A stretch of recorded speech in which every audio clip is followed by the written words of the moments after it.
Welcome back to Always Almost There, a Goose podcast series by Storm Sound and Osiris Media. I'm Ryan. And I'm Neal. I'm Brian, also known as Goose. I'm Danny.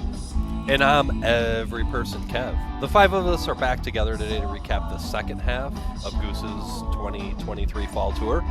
I missed you guys. It's been a really long time. I'd just like to remind everybody that this is in fact part 2, and if you have not heard part 1, where we covered Boston through Cascade Equinox, go listen to that because it is available. How have you not heard it already? This right now. I don't know what the situation is where you're clicking on part 2 before part 1, but if you are doing that, please go and listen to all lengthy part 1 that we just recorded. We prefer comprehensive. I would say that it is kind of a standalone episode. You know what I mean? It's like you're going to be able to follow along. Correct. In part 2, if you did, even if you didn't listen to part 1. And you could listen to part 2 first and then part 1. We're totally accessible. That would also not mess you up. We're so you know accessible. What I mean? We might. I mean, like every person, Kev. They might not understand the nuance of that if they haven't heard. The everyman's Kev. That's true.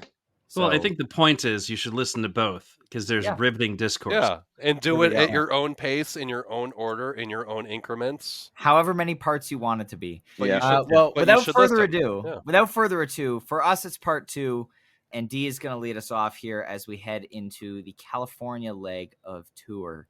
D, it's all yours. Beautiful. So as we move down the coast, we got the first night at the Fox Theater. That would be September 25th, 2023 in Oakland, just outside wonderful San Francisco. Set 1, Flow Opener, followed by a Jive 2, The Whales. Nice, no rain. Lead the Way makes its return again, as we've alluded to. Shout out and plug for part 1. And finalizing with the Tumble. Yeah, I think it's the No Rain here. Got another good flow, good combination of songs. No Rain gives us sort of a cool jam, but what do we got to say about this? Anybody? This No Rain to me is one of the coolest jams of the tour. I love what's going on here. You know, we get that. It's one of their best covers in terms of jams. It absolutely is. Yeah. Absolutely. When it jams, it's one of their best covers. There's been a version or two with no jam and maybe a guest vocalist that was not very good. Forget about it. But man, when it jams, it's so good. This one, guys are mean. This one is amazing. I mean, it starts with this great tom work by Spuds. You then get Peter on the Vintage Vibe, and then they go into this just laid back, easy, like funky, groovy thing. Bouncy, it's amazing, and they just ride it out for a little while. It's relaxed, they're in no hurry, they're not trying to transition into a new idea. It's amazing. I listened to this twice today. It just gets you grooving in your seat. Again, not one of these jams, it's not a bracket jam, it's just a really, really enjoyable listen. And awesome to see them just kind of like hanging out in the groove like this. We get one of those, pretty expected at this point. When they get into a funk groove or anything like that, Rick's eventually going to stop it on a dime like he does here. He loves that, to end a jam on a funk section like this. But outside of that, in this first set, I mean, that's pretty much it here for me. Yep, definitely first set highlight. As we move on, we have the Rose theme, Echo of a Rose, followed by Rosewood Heart. The inverse of what Neal thought happened on 3/9/22. Holy moly. Yep, this is true. We can shout back. Go find that episode. It's a good one. Get Echo aggressive. of a Rose into Rosewood, back into Echo, followed by Rockdale and Madhuvan. It's another set where on paper you look at this and you go, wow. I think just maybe as this pod will come to show later on, getting a little leggy maybe in the middle of the tour, just kind of moving along. Yeah, and that's a soccer term for us fans. I think unfortunately, like, this is one where you look at the set and you're like, oh, this has got the meat in it. It's a lot of length without too much substance. So I have a question, D. I Googled leggy for those of us who aren't sports inclined, and there are two definitions, and I'd like to I'd like you to please let me know which one you're referring to. The first one, adjective. So it's an adjective. The first definition is having attractively long legs, typically used of a woman. The example here is a leggy redhead. I like redheads. and number two, of a plant, having an excessively long and straggly stem. Tulips may grow tall and leggy. Is it number one or number two that you're using in reference to this tour here? This is number 3, as the Brits would say, 3 like this, as B would let us know. When a player or a team tends to get a little bit exhausted, we might become a bit leggy. Or in a term or use of the word would be, that team looks a bit leggy. We're coming out strong here on part 2, folks. This is good shit. Or that player. They definitely were a little bit tired on this night. Danny is a bit leggy in pod 2. They definitely were a little bit leggy here on the second half of this tour, specifically this night, first night at the Fox. It was their 4th night in a row. They had traveled a long way over the last couple of shows, and so it was evident. To go from Oregon to San Francisco is huge. Yeah, long drive with no day in between. So it makes sense that we get kind of a more crowd pleasing, shorter jams show here.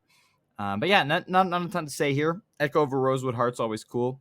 Love Light Encore is always cool. And got anything else before we move on to Fox Night 2 here? Anybody? Yeah, man, I'll say a couple things. I mean, setlist wise, this is like a hot set, right? They wrote this up. We're gonna go out there and blow the doors off the place. Echo of a Rose, Rosewood Heart, Echo of a Rose. I mean, those go together like peanut butter and chocolate. I said it on the day after show. Winter 2022 recap pod where you claimed that they played it. No, I was talking about the day after show, and we were talking about this particular show the day after it was played.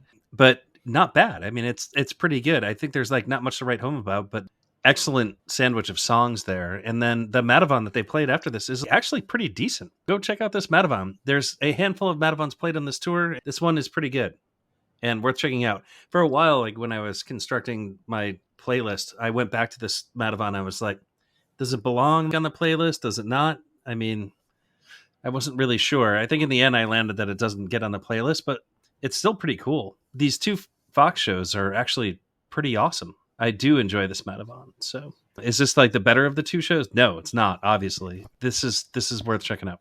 I'm good here. Neal, if you want to move into Fox Night 2. Yeah, Fox Night 2. Again, September 26th, Fox Theater, Oakland, California, Bay Area. We have Dr. Darkness, All I Need, Lead Up, Elizabeth, Western Sun, Yeti. And there are a couple things that we should talk about in this set. I really want to talk about the Yeti, Neal. Save that for me. Do you really want to talk about the Yeti? Because like a lot of folks want to talk about this Yeti. Oh, you talk. I don't blame folks for being stoked about this Yeti because it's different. It's been a while since Yeti's done anything different than what it's like historically done. I think it's all the way back to 2021. Which version? You all can I'm thinking about the Pines. Was that in the bracket? It didn't make the bracket. Oh, why didn't it make the bracket, Neal? Because the 5 of us suck. Apparently, we suck. But no, I mean it was a good version. It was cool and it was different. And then I think this one similar, right? It's not good enough to necessarily make any kind of a bracket.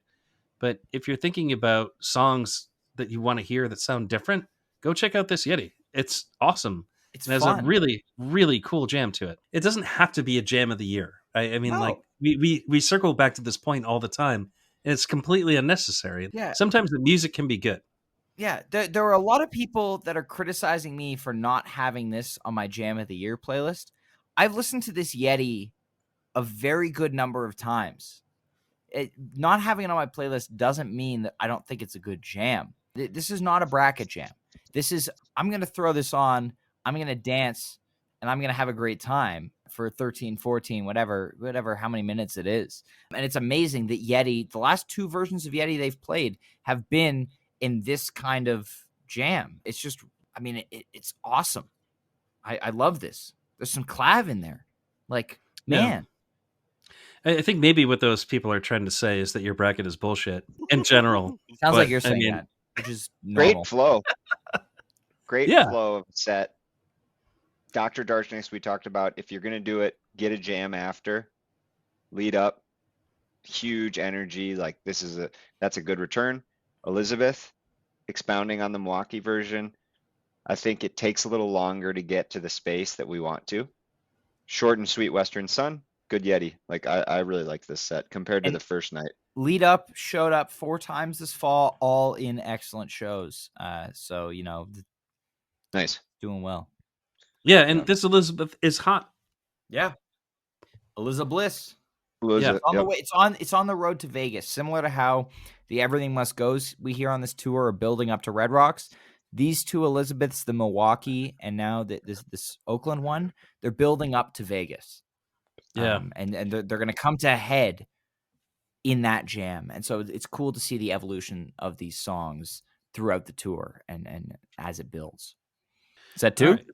Yeah, sure. Let's do set 2. We have Atlas Dogs, Creatures, Knights in White Satin, Dripfield, White Lights, Hot White Lights, and a Slow Ready Encore. Best to say.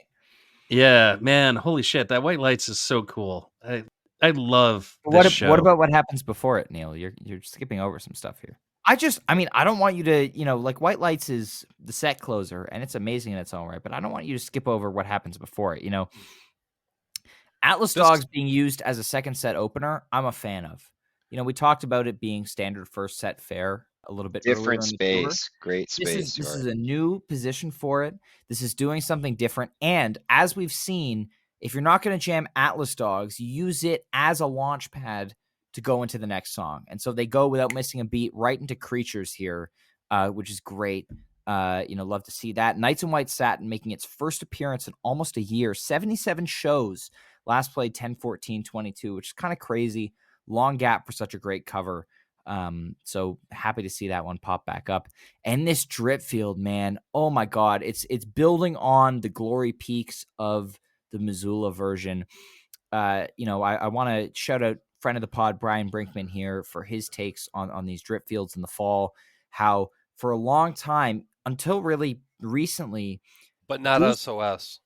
Well, not his takes about SOS. We do not. I want to acknowledge that. Thank you. Get that out there as well. Yes. Thank you for interjecting there. You're welcome. That was absolutely. We needed to talk about that. But his opinion of this is I love looking at Dripfields. Until recently, Goose had a hard time kind of breaking free of that primal bang or that Dripfield Type 1 jam that we love and is amazing.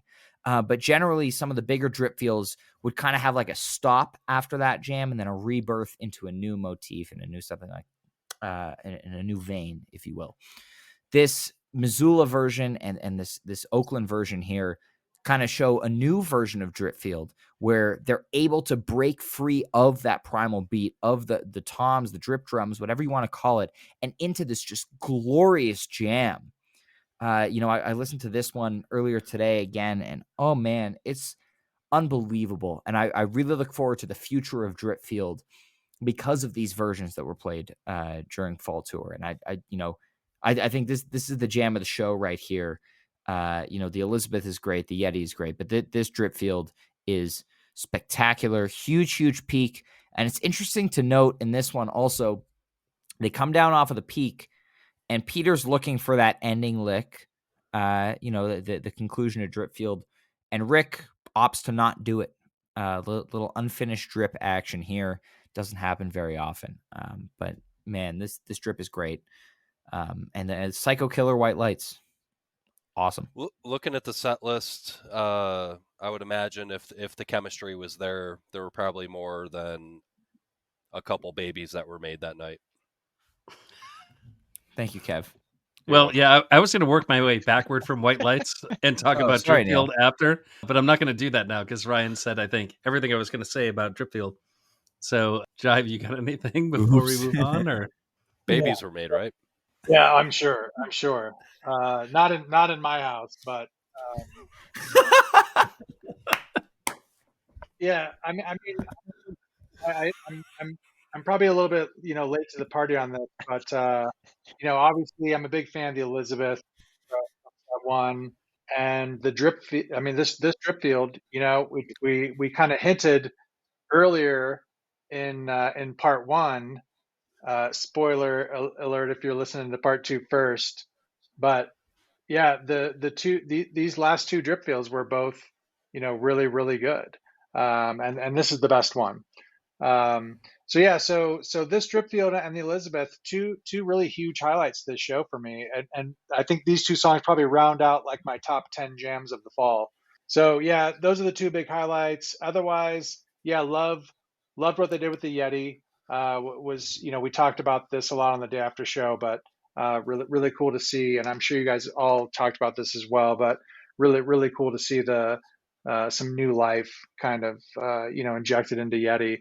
But yeah, really, really like this show. It's one of my favorites of the fall. Guess whose turn it is? It's my turn, man. Let's go to L.A. Do it. The Let's do Wiltern, it, man. Southern California. Yeah. Los Where Angeles, every Goose show is a festival. Yeah.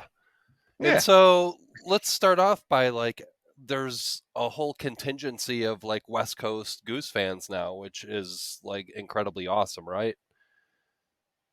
Can we talk about that for a second? That's fantastic.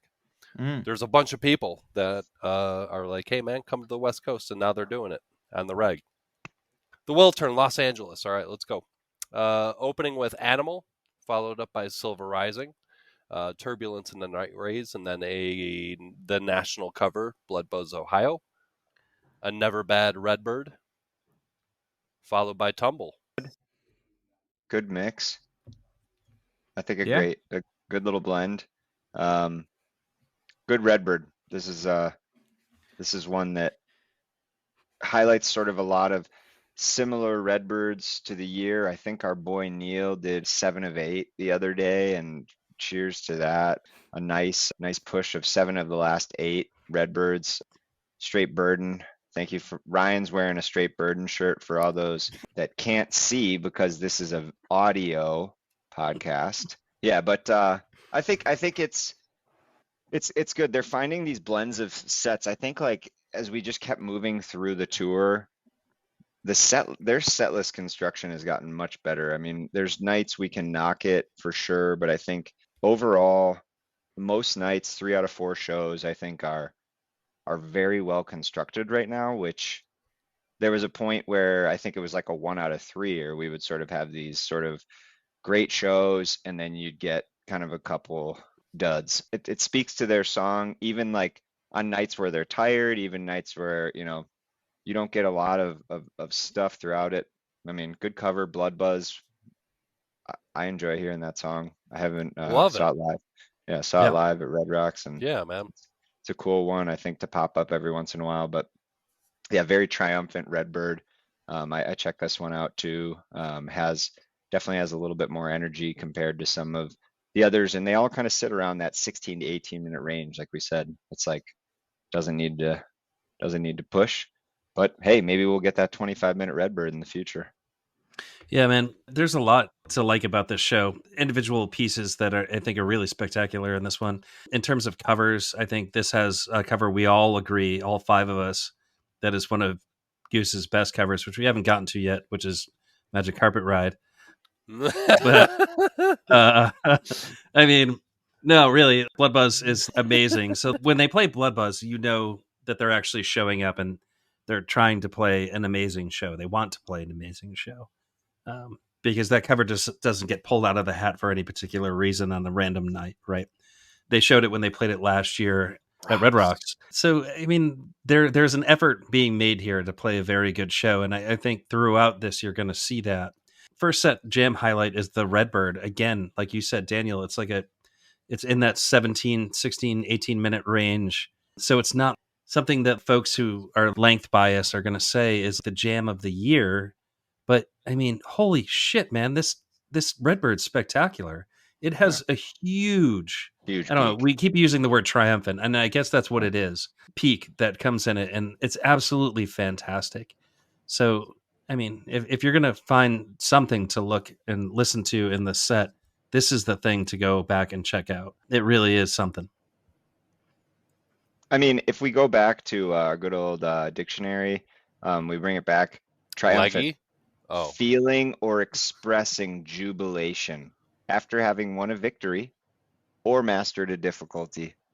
And I think, yeah, it was B leaned into the triumphants. I think, you know, it's a little different, I think, than sort of these bliss peaks that the band got into a standard space of 2018 through 2020, where it was bliss, major, happy, sort of tight, you know, these sort of typical grooves. And now the triumphant spaces can come out of sort of these darker, broody, moody spaces that kind of build, and then they shift. And I think this Redbird's very good. Peter's piano work continues to improve. Of course, it's a song that he can kind of sit back on and really work the piano, of course, and you know, because we're not hitting a guitar here. So I think it sort of lends a sound that a lot of people have wanted. I think there's this division in the community where it's like 2-guitar Goose, it's great. And then you have other people that are like, oh, Peter needs to just stick with keys and needs to get better at keys to get this band to another level. And I think we know as a community, as a group here, that both of those should and can happen for this band.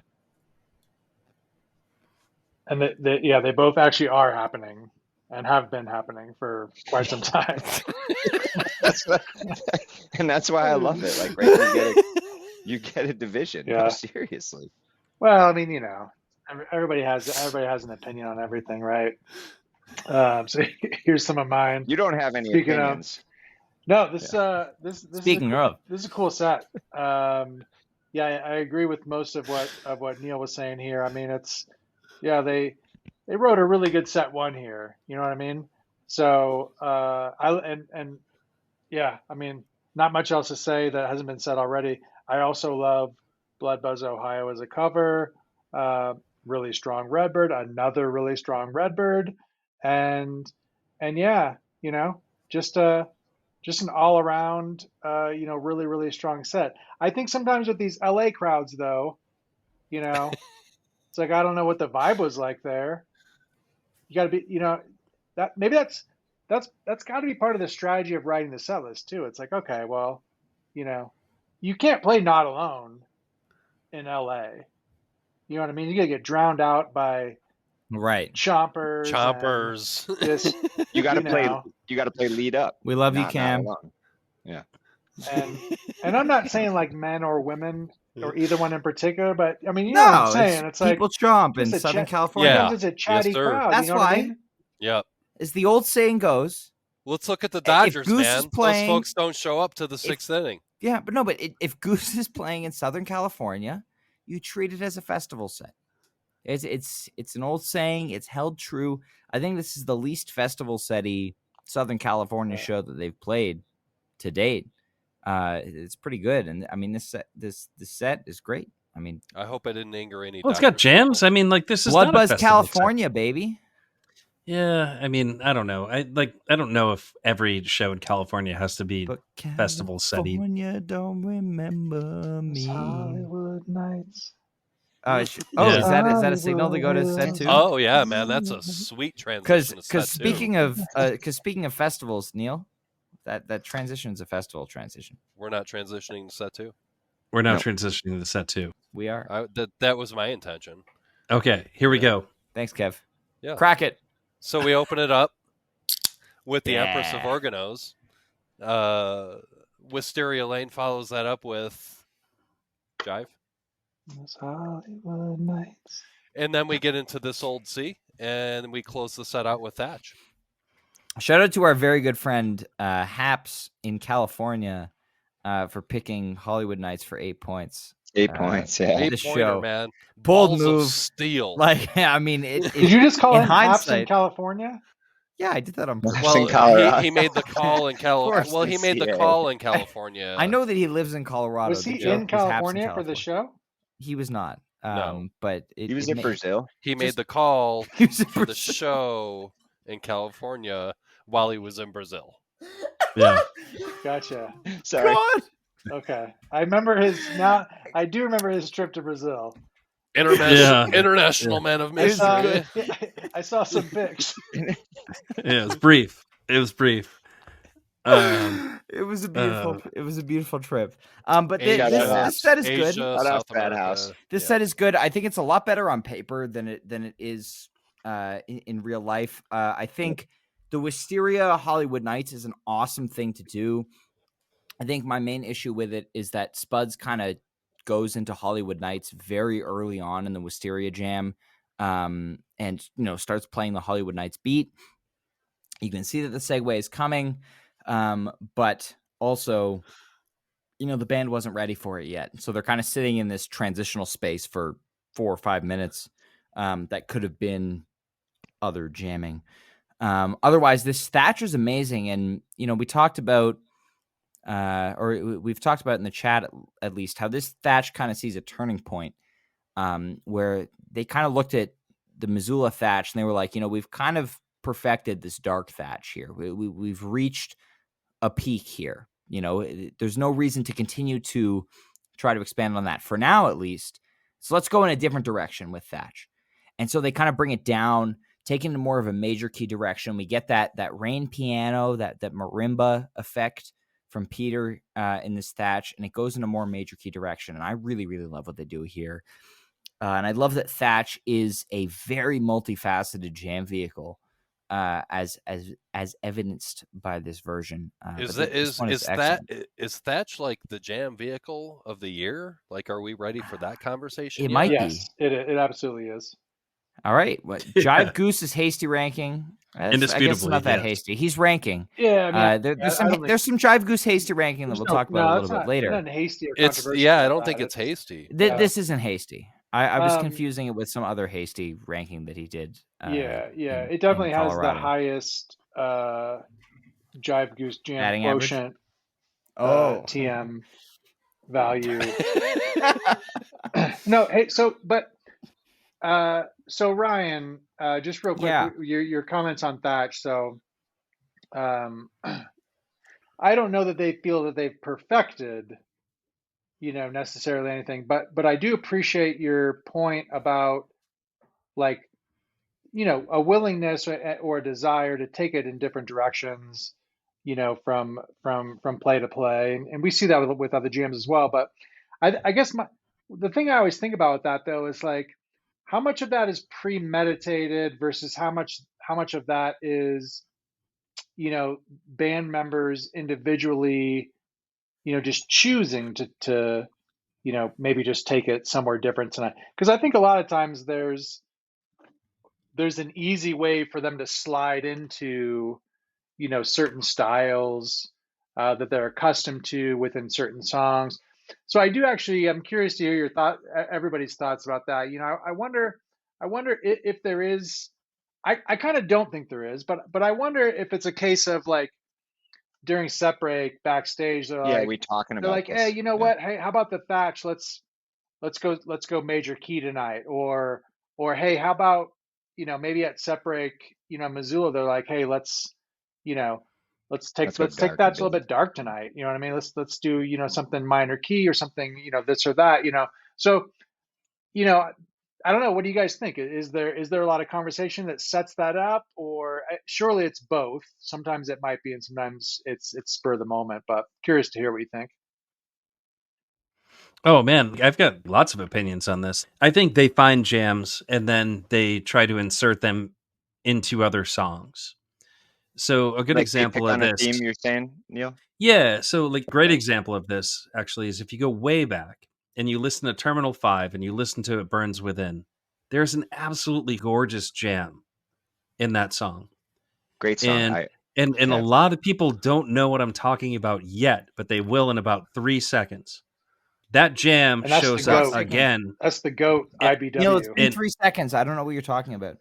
That jam shows up again in Mission Arcadia. It's the same jam, but better. So I think often they will find these jams where they say, like, man, we really got to dig into this. So when you said both, Jive, I think you're absolutely right. But sometimes I think there are things that they will pick up and they will say, we're going to do this thing at this particular time, and we're going to like dig into whatever this sounds like. Okay. And so like Ryan's point where he's saying we're going to try to go like in a more major key direction, I see that as possible, where they're like, all right, we've done this thing and like we're going to try something different now with this song.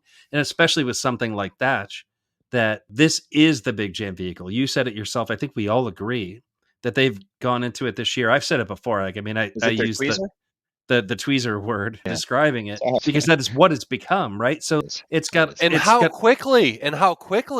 Oh yeah, it's from when we were at Goose Miss, it was 10 minutes. Yeah, the kind of song that just has pliability and can be used in so many different ways. So like, yes, it's both. I think sometimes like shit just happens organically because this is improvisational music, right? Where somebody introduces an idea and then like all of a sudden we're all there together. And then sometimes it's just premeditated. And so I use that It Burns Within from Terminal 5 leading into the Mission Arcadia as an example. And to that example, I think that then you can actually fragment this question further, because with something like that, I think what happens there sometimes is before Mission Arcadia, I doubt anyone was saying, and I'm not suggesting you're saying this, but I don't think that's a case of them saying, oh, remember that, IBW jam, let's insert. But I think what does happen is somebody starts hitting those themes and someone else goes, oh shit, that sounds familiar. And I remember last time we did that. And then I did this little thing. And you know what I mean? Yep. So I do think that happens a lot. And it's a safe space and a springboard to other things. Yeah. And I think that happens a lot from, TED jams and exactly Dragonfly. A lot of the themes that similar themes that we'll hear, from time to time. Sometimes it's just, it's something that's comfortable, and they remember it because of that. It sounds cool, and it's kind of a comfortable thing. And then if multiple members, I think, lock in on some of those same ideas multiple times, then it becomes more kind of hive mind, instant, recall of this stuff, and then from there they can still move those things around and make changes and whatnot. So yeah, I think like just one last piece, we can give a good plug for a previous pod of ours with Peter, Jam of the Year conversation. We'll have him again, maybe, hopefully this year. Man, hopefully. Yes. I just sorry. I wasn't sure how to lead that in here. And then hopefully so good.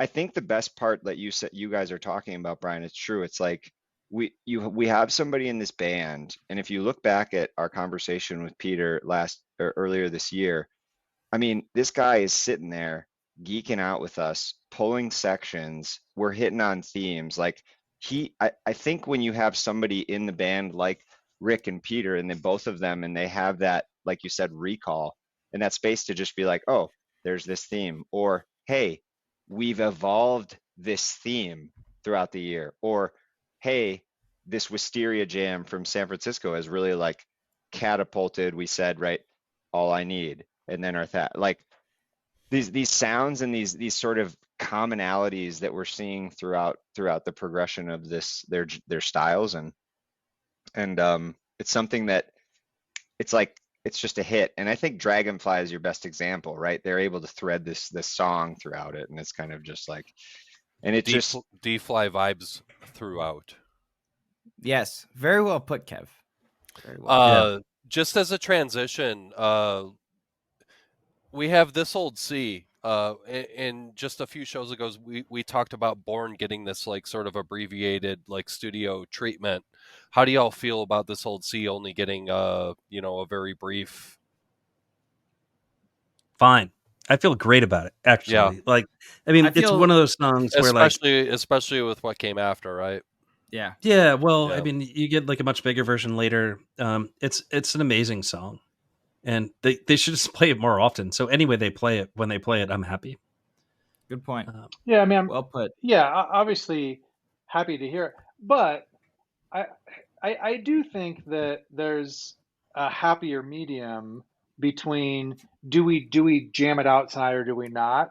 I think that I think you can have a 3 or 4 minute, just nice, pretty jam to really, I don't want to say put an exclamation point on that song, but to give that song a proper, I guess maybe like an emotive ending that, that it deserves. yeah. So that's the only thing that I would add is, and I would, because I don't mind it. It's a beautiful song. Yeah, I just want to see it. So yeah, you don't have to carve out 20 minutes for it every time. Like I totally agree with that. Like it does. I don't even want that. You know what I mean? But I do think coming straight out of the chorus and ending that song, I think that might be a slight disservice. Yeah, final thoughts on this show, because we haven't talked enough about this Thatch. This Thatch is great. Man, I thought you were going to go to Magic Carpet Ride. Wow. No, not yet. I did too. mean, I do have a thing that I have to say about Magic Carpet Ride that I say in every one of our podcasts. Please say. Is this where I talk about Max Creek? Because I'd love to talk oh, here we Max go. I want to talk about Thatch. I do want to talk about Thatch. So this Thatch is really good. About it. There are many great Thatches. This Thatch is fantastic. It's short, but I think the little bit of jam that you get in this Thatch is some of the best Thatch jamming actually out of all of the Thatches that were played on this tour. And some people might make a funny face when I say that. An embarrassment of who are some people, Neal? An embarrassment of Thatch riches. Yeah, no, this Thatch is good. The little bit of Thatch jamming that you get in this is fantastic. Worth checking out. So kind of tying it all together, there are a couple really good shorter jams that you get in this show. Yeah.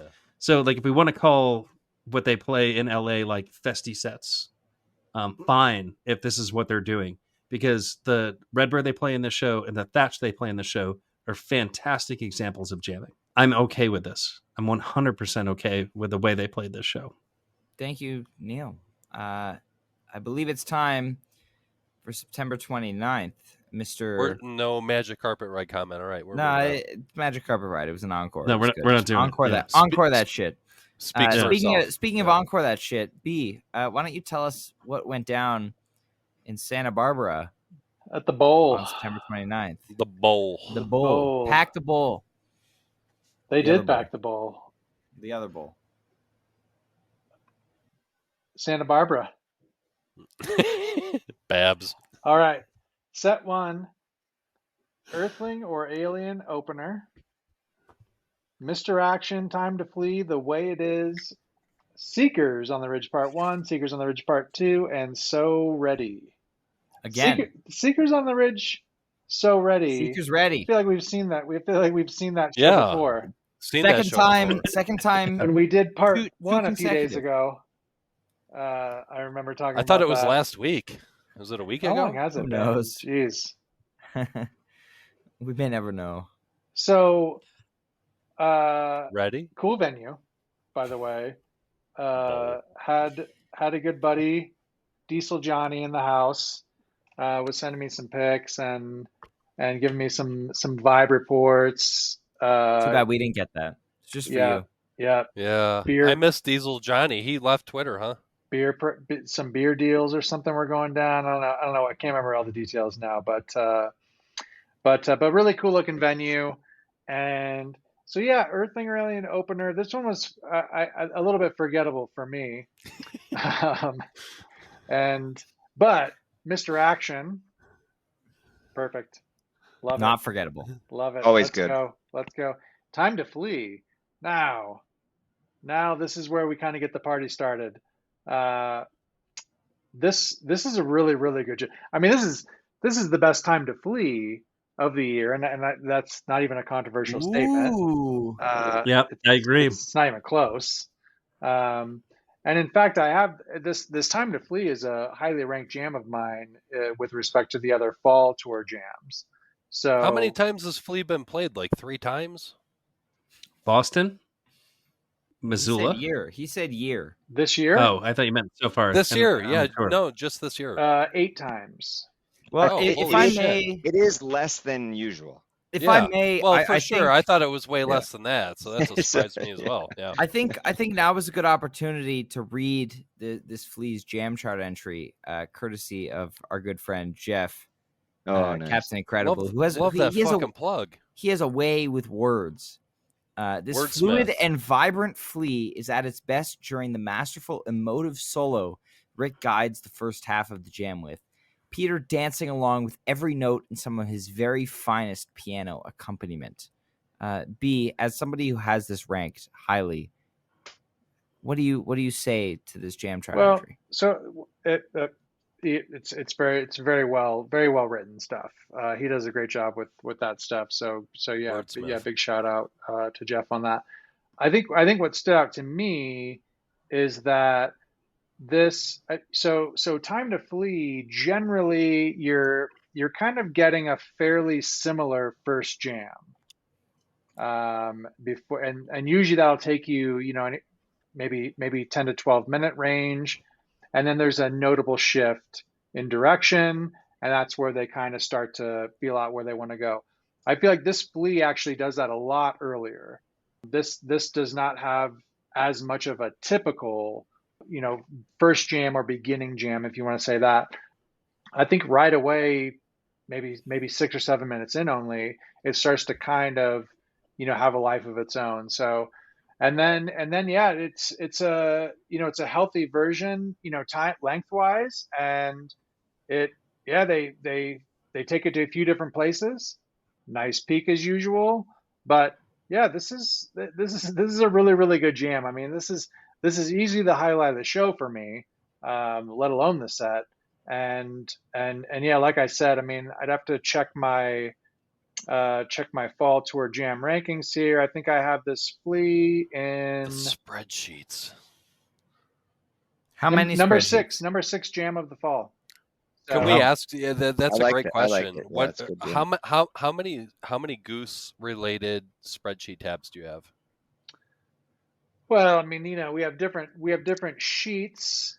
Of course. And then we have different tabs. Yes. We have stuff on Microsoft OneDrive, and we have stuff in Google Docs. So sure. It's I don't want. I would figure you would have something like centralized, like unifying both of those sources to like give you one ultimate. Well, yeah, I mean, I like to diversify. He likes to have his eggs in. When it comes to spreadsheets, I like to diversify. Baskets.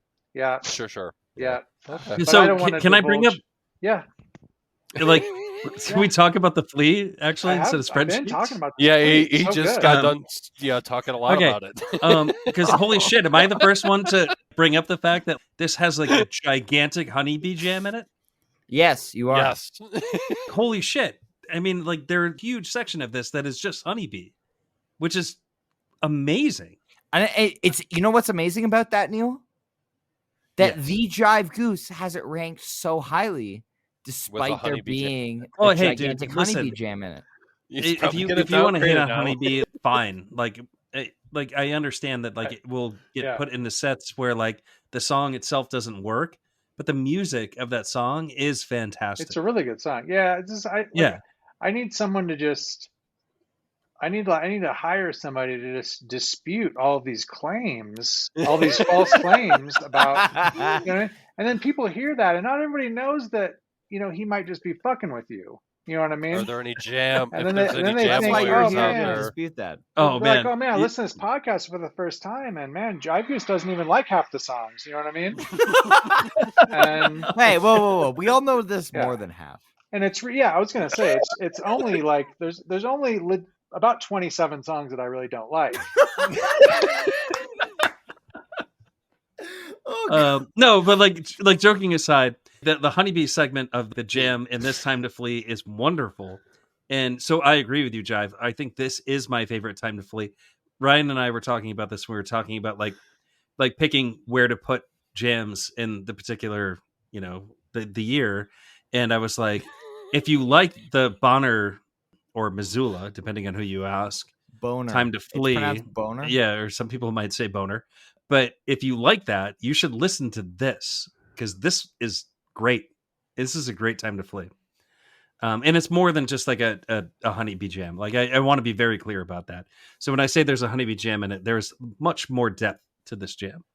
So it is really good. And I agree 100%, Chive, because we agree on all points. Always. Usually. Like 99.4% Yeah. all This, time. this is one. That's a big 100%. 0.6%. And what can unite and what unites all 5 of us right now is the cover of The Way It Is. They can play it any way, anytime, Amen. at any Sure. show, Amen to that. and it's always welcome. And it jammed this time. Finally, for the first time since early 2022, The Way It Is jammed. And I mean, I wasn't streaming the show live. Neal was in charge here. I was attending a Snarky Puppy concert this night. No one cares. But I remember Hey, we'll edit that out. I'm just contextualizing this. Yeah. For the very excited messages that came in from Neal being like, they are jamming The Way It Is, because that's a very big deal. And we lift all bands up. We lift all bands up. That was a snarky puppy remark, and Every I man retract Kev. it. Yes. Yeah. Every Well, man Kev. so here's the thing though. Since you brought up the fact that I was excited about the fact that they were jamming this, this was like one of those moments where I was just like, "Holy shit, they're jamming it!" And then like a minute and a half later, I was like, "Oh no, they're not." So the jam was short, but someday we'll get there. We'll get back to where we were at the Pines. Oh Bring up man, the Pines I just, though. I was just sitting Feels here like thinking to fucking myself, Twilight Zone, man. Yeah, I was just sitting here thinking to myself, man. We'll always get back to the Pines. Every time I hear The Way It Is, I think about the Pines. I think about, Yeah. In fact, Neal and Kevin and I were all, hanging out together, but I don't think Neal was around us at the time of.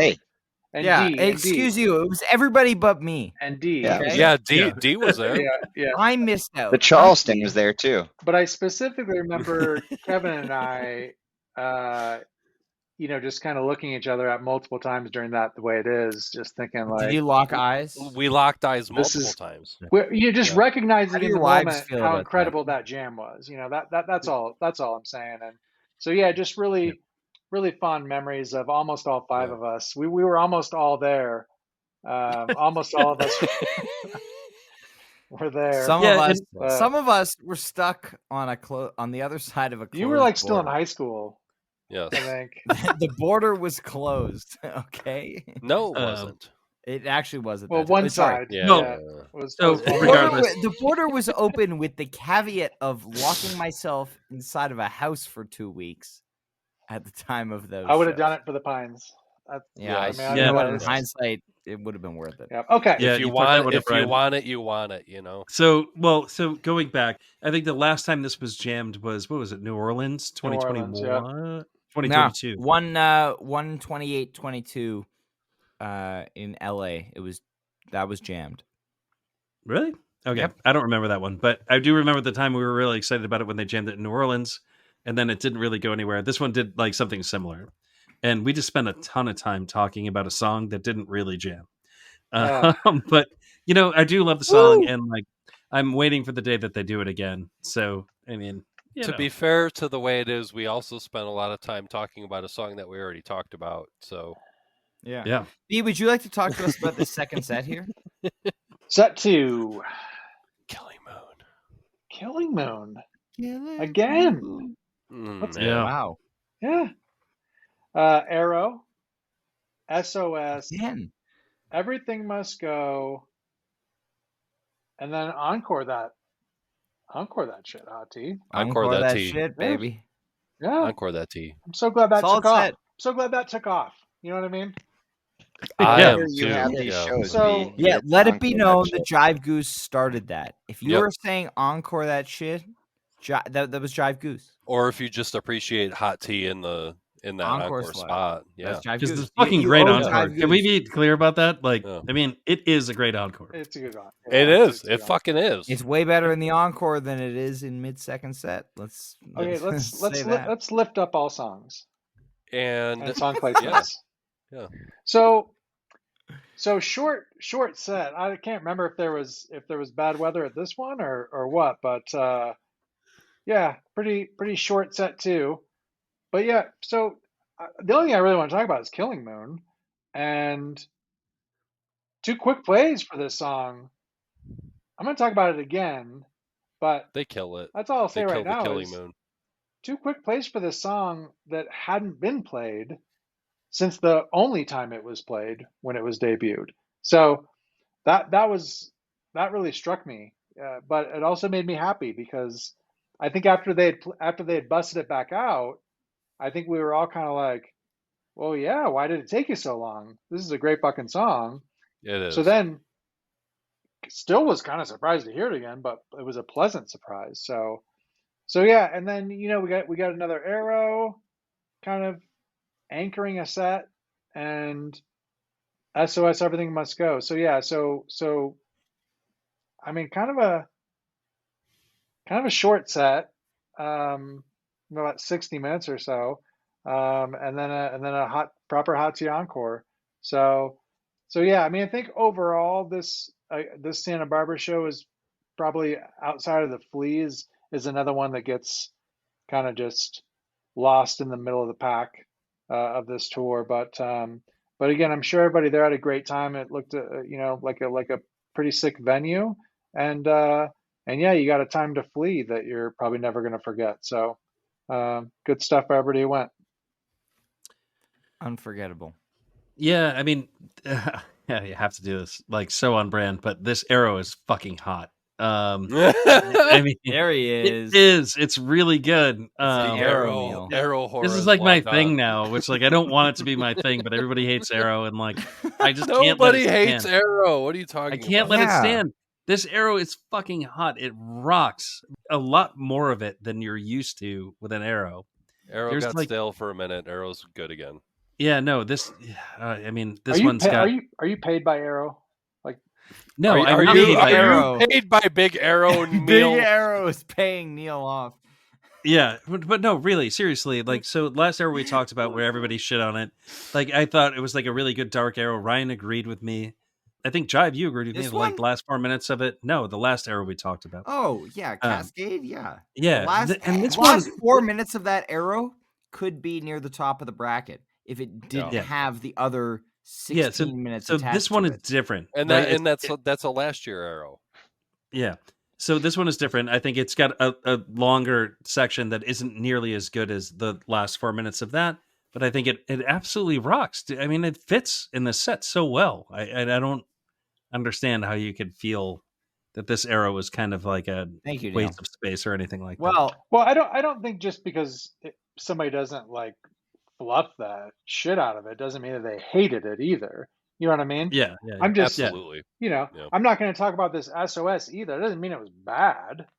Yeah. Well, I mean, we're talking about different kinds of songs, but yeah. No, I agree. Yeah. Are we though? Are we really? SOS is always good. Well, yeah, SOS is always good, and it's always pretty much the same. I mean, shall we move on? Yes. Let's go to Ohana Festival. 42 minutes of darkness or power, however you want to look at it. Cali, Turncloud, Silver Rising, Hungerside, Arcadia. I don't know if there's anything that we need to say about this set other than, if you're going to have 42 minutes at a festival in California, this is what you're going to play. California. Yeah, you got to play California. Shout out to Neal, who got the Golden Goose on this show. I think most of us got 4 songs on this one. He just So I'm glad you mentioned that because 4 or 5. We're not there yet, buddy. We'll talk about that at the end of the tour. Well, Vegas time. Vegas. Wait, no. Wait, I do have something to say about the show. Vegas, baby. Vegas. I do have something to say about the show. Vegas, baby. No, like, there's one important thing to say about the show, which is, if you didn't see this fucking set list coming, I don't know what's wrong with you. The other thing that I'm going to say most of us saw 4 out of 5. So Peter said at the show, like, we're so happy to be part of this family. So expect more of these. They're coming. Because one doesn't say we're so happy to be part of this family and then only play the festival once. You never know. If you like 50-minute festival sets, get used to it because it's coming again. If you like 50-minute festival sets, get excited because boy, are they coming. Yeah, they're coming here.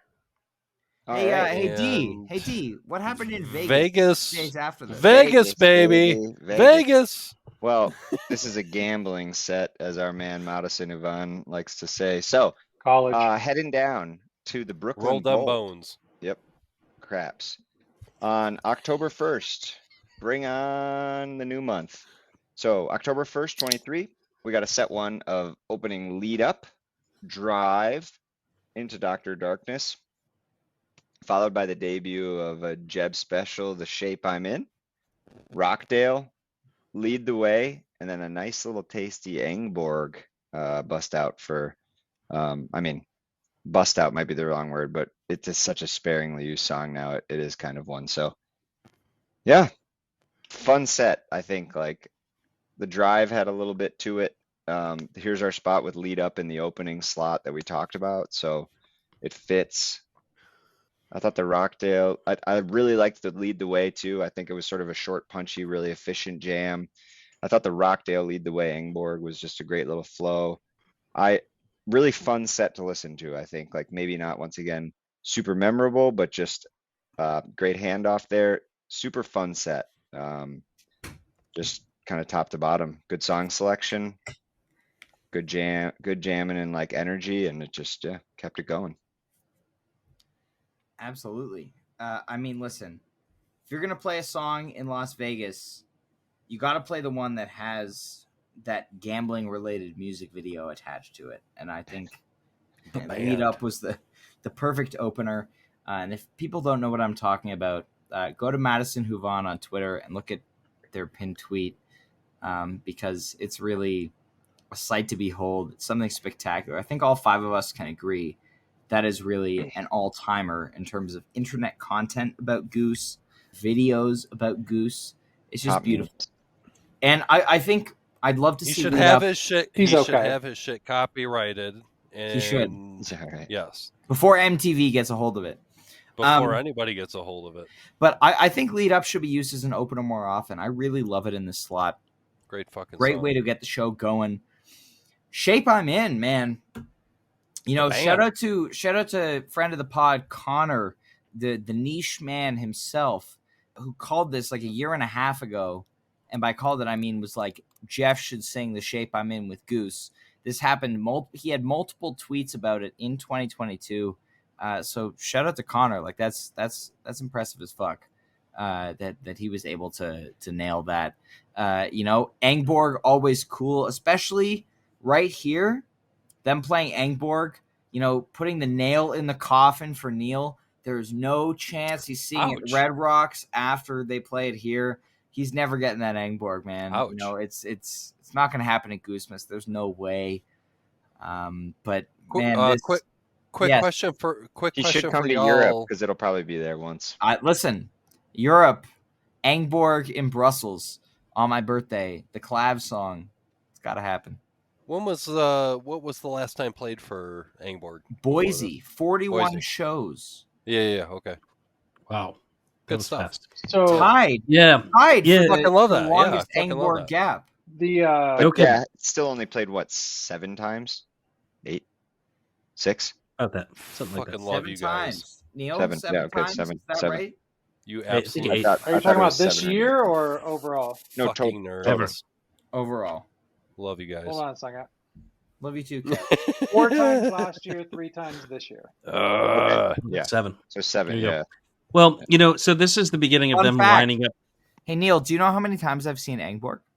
Don't care. I was in the middle of a sentence. So Yeah, we're moving on. Yeah, I would love to hear what you had to say. So this was the time, you said. this is the beginning of them lining up sets for Red Rocks.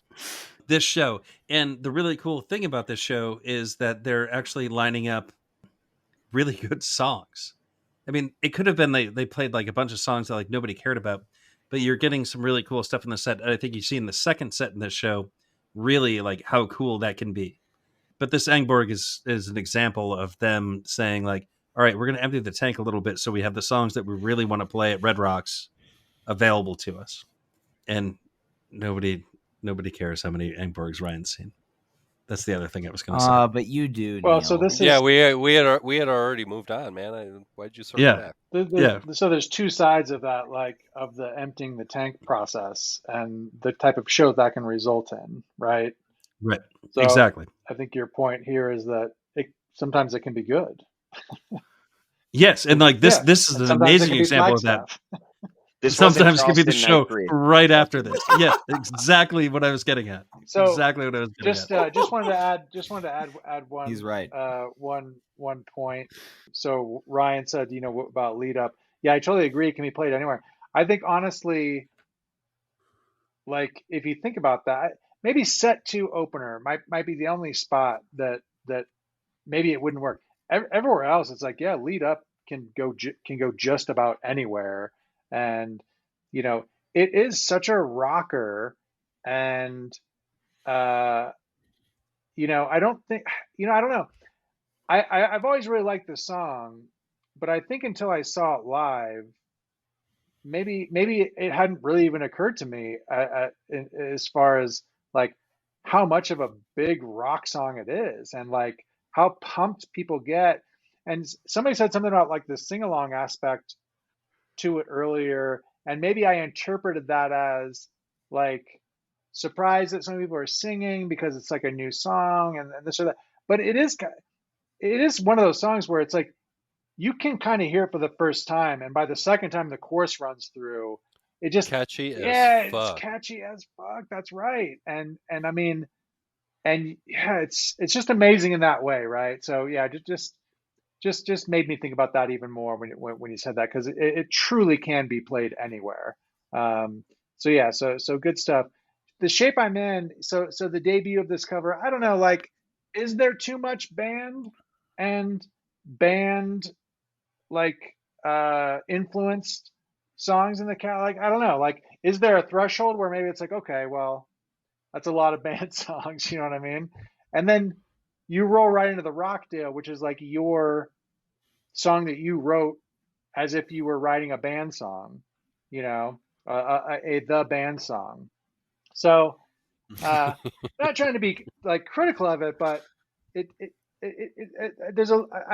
surprises me just a little bit, kind of just, you know what I mean, like another cover of the band. But anyway, I digress. Maybe that's just me.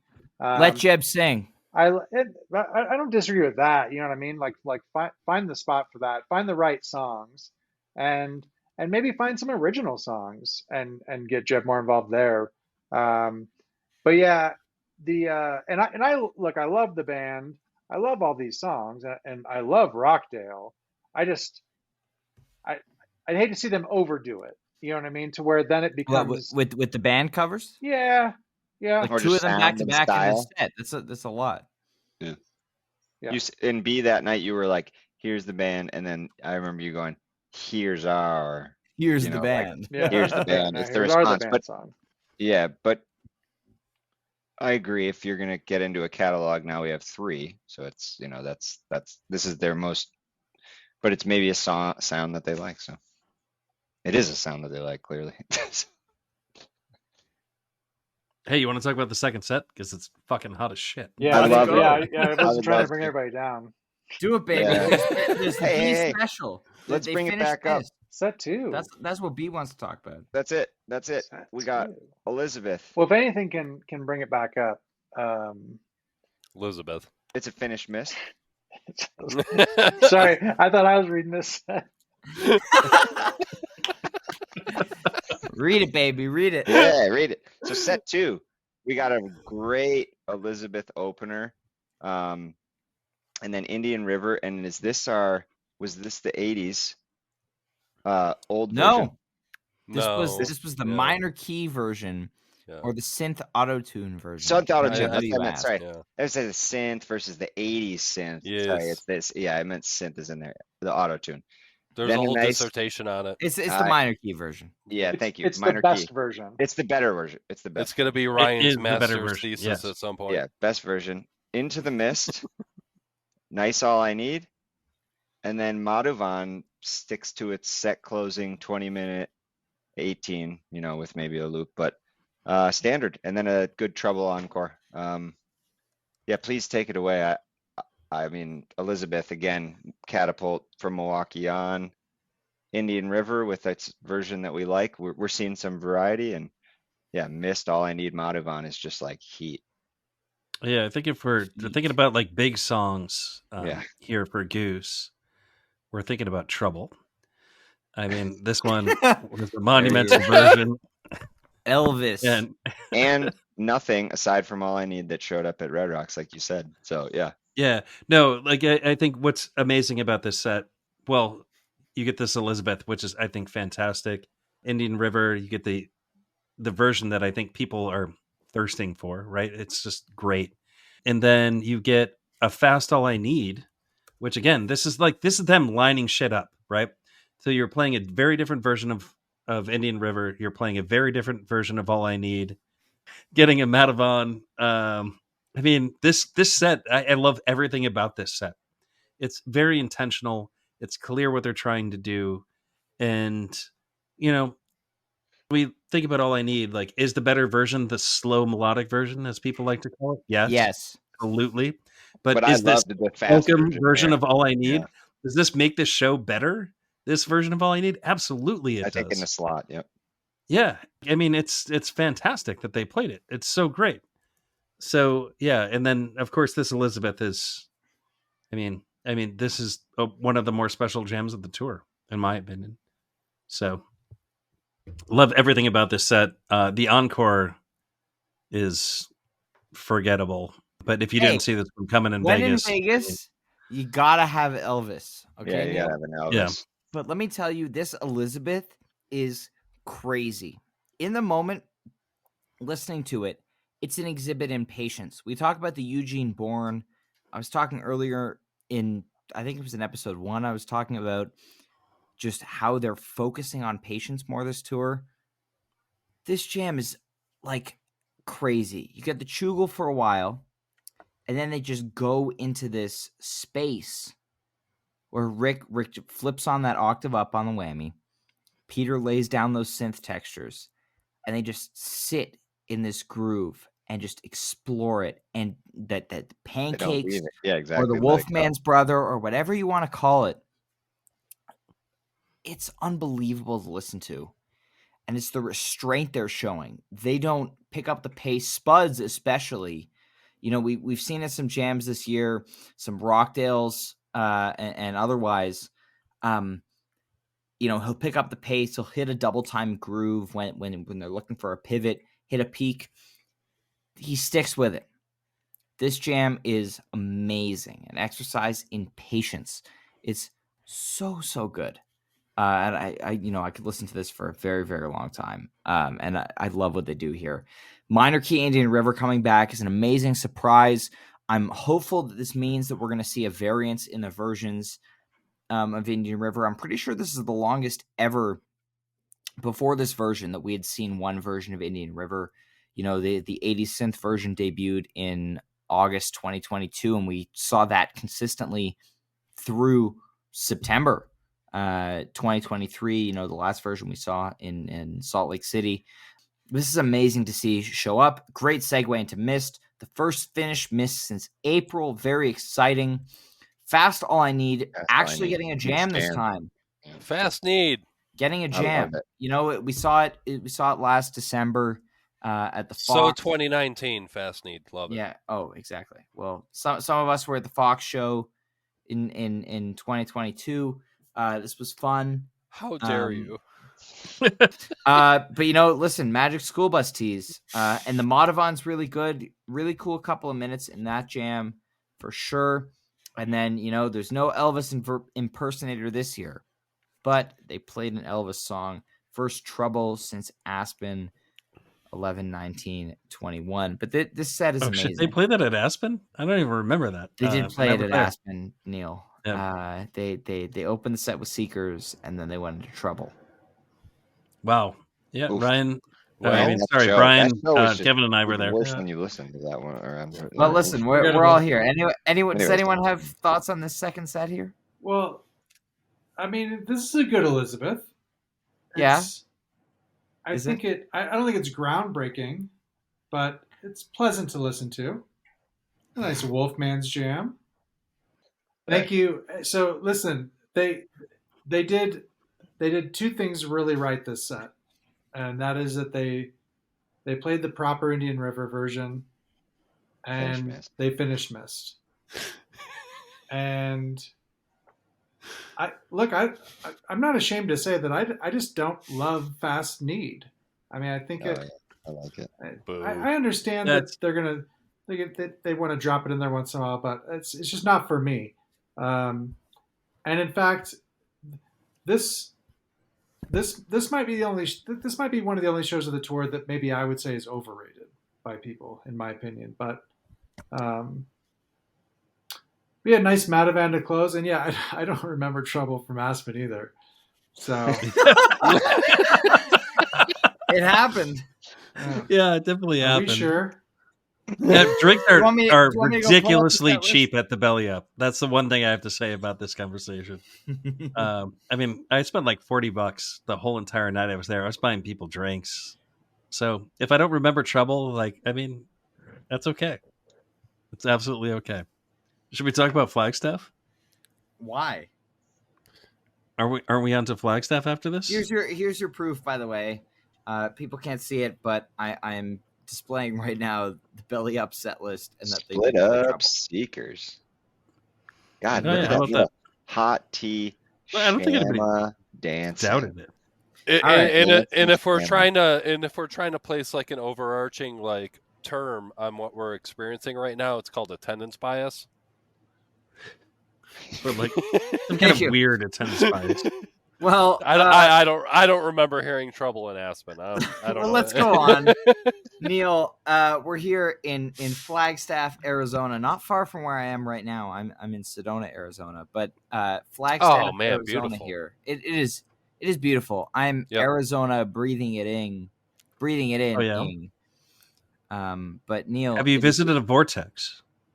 Yeah, man. You should pay a lot of money to go to a vortex. Sedona's the perfect place to get your crystals charged up, man. Yeah. It is. It really is. Or you could just like go on a hike and find the same shit and not pay a lot of money. I've gone on many hikes, and it has been beautiful. But Neal, it's time for Flagstaff here and the YouTubeable Arrow. Don't you agree? Yeah, very YouTubeable. So October 3rd, 2023, at the Pepsi Amphitheater in Flagstaff, Arizona, we have set one, Doc Brown, out of nowhere. Jive one, Echo over Rose, Rosewood Heart, here you go, peanut butter and chocolate. And then into Ate Up All the Cake, which would be a Bon Iver cover. And then Arrow, which you know I love. Love talking about Arrow. This is a special Arrow. Not necessarily for the music, but the fact that they put it on YouTube. Big Arrow supporter here. Yeah. They put this one on YouTube. Neal likes to talk about the arrows. No, I was referring to the YouTube video that Goose posted, where Arrow. at the end of the set, Peter has a very obvious voice crack, and then Rick gives him a really hard time. And it's one of the funniest stage banter bits of the whole entire tour. It's so fucking hilarious. On a tour so filled with amazing stage banter. This is I mean, this one doesn't quite compare to Jeff is already having a good set break. It's almost as good as that. But hearing Rick give Peter a hard time on stage is pretty hilarious. So, good on them for choosing to put that one on YouTube. And I feel like Peter's the one who does all that stuff. And he was not scared of whatever kind of joking would have come out of that. So, good for him. He was not worried about Neal joking about it on the podcast. We'll say that. No, I'm sure he's not. I'm sure he's the last thing he's concerned about. But, I mean, you get Ate Up All the Cake in the set. You get an Echo of a Rose and Rosewood Heart. I mean, this is an awesome set. I mean, read it beginning to end. On paper, this looks amazing. You get a Doc Brown which never gets played anymore. You get a Jive one. You get Echo of a Rose and a Rosewood Heart. You get a Bon Iver cover, and you get an Arrow to close it out. I mean, that's great stuff. Yeah, I mean, the first set wasn't really the issue here, and it's not a bad set. You're right. It's all about setting it up for Red Rocks. They put the Arrow here for a reason. Totally. Red Rocks. I think it's right. Totally. They made the right call. Cool. Set 2. Yeah, do it. Animal Dark Horse. Again, we're lining stuff up for Red Rocks. Butter Rum, Yeah, you get the butter rum caution butter rum, which you get all kinds of interesting segues with caution this year. Erosion and tumble, and then an encore of white lights again, so soon. And then of course the big story here is that they played Dark Horse, which I don't know what the gap is on that, Ryan. It's whatever Ryan says -1. But 22, baby, 22. I mean, yeah, I guess it wasn't that long, right? But I guess felt like a really long time. But they're playing a rarity there because they're trying to hold the songs that they want to play. Yeah, I think, the second set is really, really interesting because I think when they play Butter Rum mid-second set now, especially after versions like Boston, the Cap, the way it's been going the last year or so, we're expecting a big jam. At least 13 to 15 minutes, get some improv into this set. But instead, they bail on the jam pretty early for an awesome sandwich with caution. But I think at this point in the set, especially after, Fun Animal, great Dark Horse, we're looking for a jam. We talked about this with Boston, and in both of those shows, when we were looking for a jam in the set, they gave us a jam in the set. This set kind of lacks that jam. And so that's kind of why I was really upset to see Eurocian come out here, because especially watching from the couch, knowing that I was going to be at the next Goose show, knowing that I was going to be there, not missing Eurocian by one kind of hurt a little bit. Dark Horse, not as much, throw the people in Flagstaff a bone a little bit. But Eurocian is a ballad that works best after a big jam. And I think if they had jammed that rum, absorbed that caution into the runtime of Butter Rum, give us a little jam there, maybe Eurocian's a little more earned. But I talk a lot about, earning the breather, earning the ballad. And I think Eurocian was a little bit not earned there. Not to say that it was bad, because this song is amazing and just hits wherever they play it. And then they follow it up with a hot tumble. But we were looking for a little bit more of a memorable The Night Before, if you will. We've seen stuff like that, especially with other bands, and there's a certain reputation The Night Before has, and so while it can set up the set list for the big ones, as it were, at Red Rocks, a little bit disappointed in the second set here. But anyone else have any thoughts on this one? All right, well. The band took a day off in Moab, Utah. Beautiful, beautiful Moab, Utah. And then on October we get to 5th, where 2023, we get to where we're going. The five of us met in the same place at the same time for the first time ever. Yeah, man. That's a big deal. It was very exciting. We're an hour and a bit in to this. Neal's eating some pizza, B's yawning. And we're about to spend 2 hours talking about these next two shows. Because before we even get into that, man, it's so fucking awesome to finally get all of us together at the same place, same time, all that kind of stuff. Amazing. But Goose, right? They had their Red Rocks debut last year, and it was good. And they sold out 2 fucking shows this year. Jesus Christ. Yeah, amazing. It was amazing to get to Red Rock to see Goose for the first time, especially with all of you guys getting to do the show together. It was such a joy. Obviously, we talked a lot about this day after show on our day after show with Brian and Megan of HF Pod, which is a big episode, 80 minutes. But Kev is going to take us through this show here, night one here at Red Rocks. Night one. Again, vibes high, and we've talked about this song that they opened the show with a couple times already over the last couple episodes leading us up to this moment right now, but The Killing Moon. Crazy. As an opening, mood-setting sort of song, and just a great opening song in general, followed up by SOS, Atlas Dogs, Turbulence and the Night Rays, followed by Bob Don with Bob Don Don. Whip Dawn. Bob Don whip on your pancakes. Ending out the set. Was so ready. Hey, Kev. Yes, How sir. did you feel when you witnessed a Bob Don with live in person with all of us, but just Bob Don with live in person? What was that like?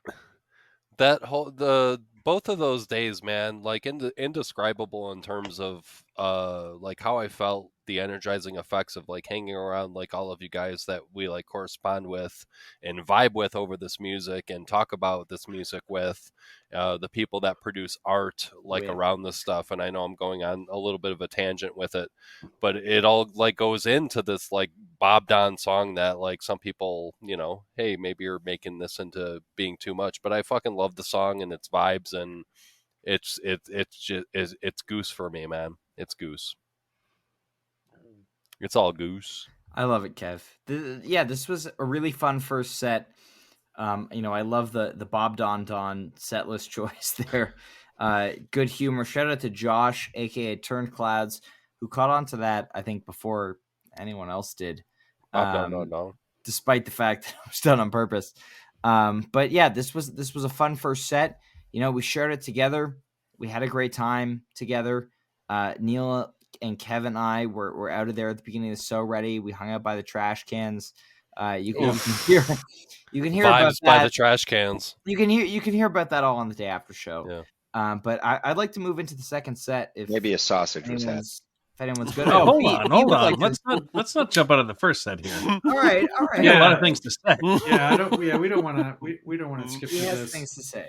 He has things to say. And yeah, I mean, look, it's sometimes this is tough because we did talk a lot about these shows on the day after show, and those were some really good episodes because of the people that we had on and just the quality of these shows.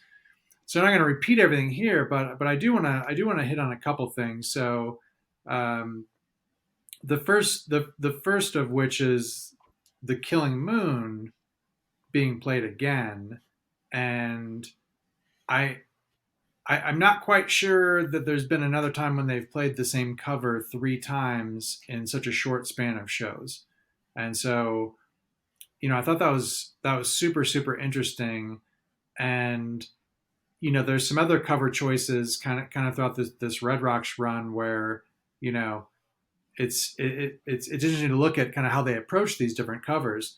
And with the Killing Moon, yeah, who knows? If I'd be curious actually to ask, you know, Peter or Rick or somebody, you know, were they planning on playing it this often, or were they just planning on maybe just busting out the one time, and they were like, wow, that felt so good, you know, let's play this more. But the Killing Moon is their pumpkin spice. Well, but but really interesting because you I just thought it was setting up for Red Rocks. But you just haven't seen that though. That like they didn't do that with Prince. They didn't set that up for Red Rocks. You know what I mean? So I just find it interesting because I don't believe that there's another time that they've done this where they've played that same cover 3 times in such a short span of shows. So just interesting, you know.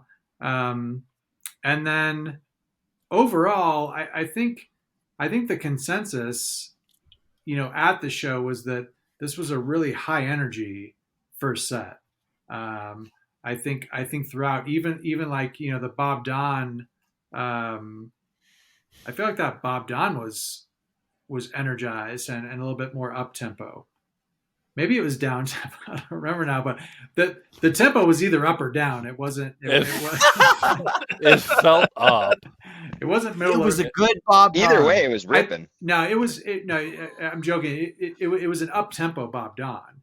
Sometimes you'll get those really laid back, slower Bob Dons, and this was really up tempo. And then the Bob Don with Don,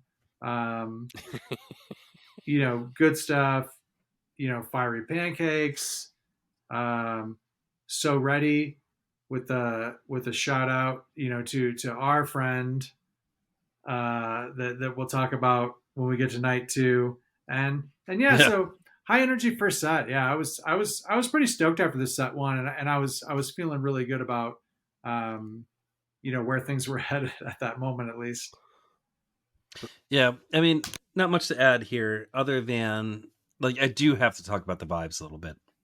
because it's important. This show was a special Goose show. Yeah, I think man. I saw dozens and dozens and dozens of people that I had met before and like had not seen at Goose shows in like a while. I mean, there were hugs all around. There were high fives. I mean, All different parts it of was the special. country. Like All it different was parts of the country too, man. right. People from And everywhere.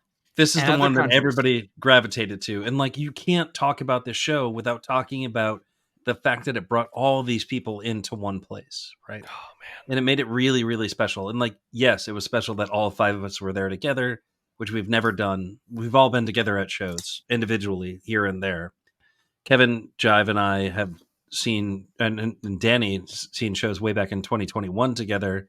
Ryan and I saw shows back in 2022, early 2022. So like, we've all been together before, but like, something about this particular show felt special. It felt like a celebration. It was all 5 of So, us. yeah, well, no, more than just us though. Like, Well, there were I people mean, like listen, coming up and being like, "Love the podcast," and like, Ryan's full of shit, and like, Neal, you're amazing, and I was like, yeah, totally, like, I agree, and there was so much of that, and like, I was so appreciative of it. But no, it was wonderful to see like everybody there, and so it did kind of change the way I feel about the show. So if you want to call it Attendance Spies, fine, but like, I mean, this was special. So was this first set like a particularly hot first set? No, but the energy was good, and the Yes. whole venue just felt right because it Yes. wasn't just us, right? Like we alone weren't experiencing that.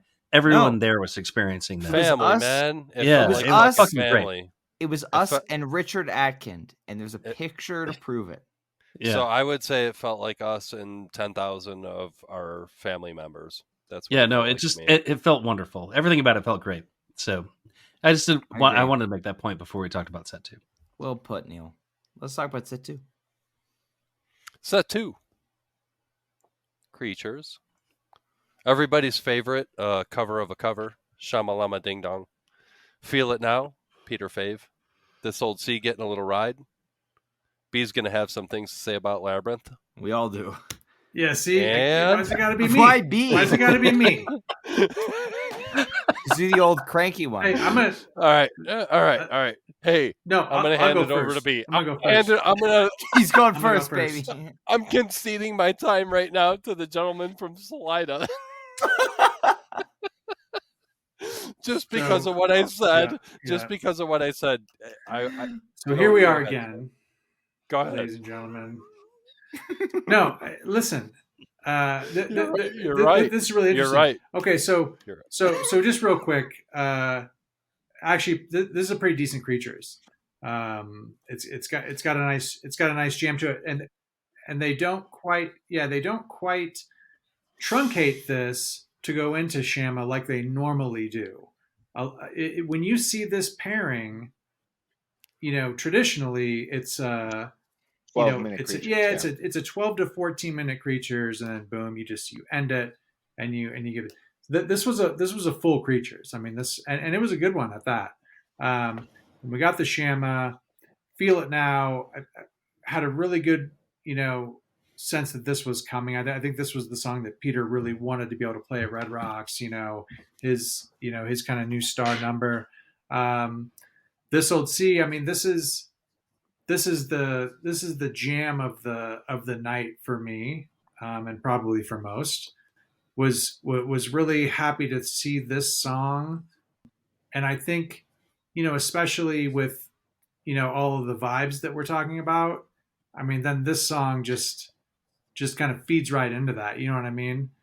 So it's kind of it's emotional sometimes.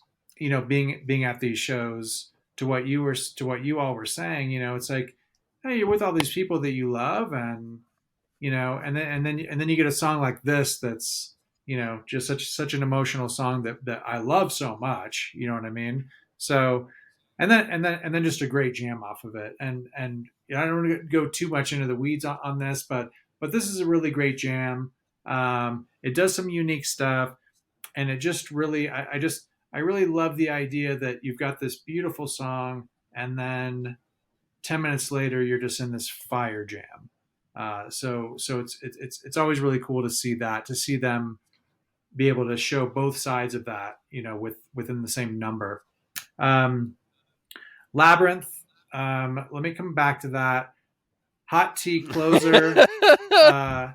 This is a really good hot tea, actually.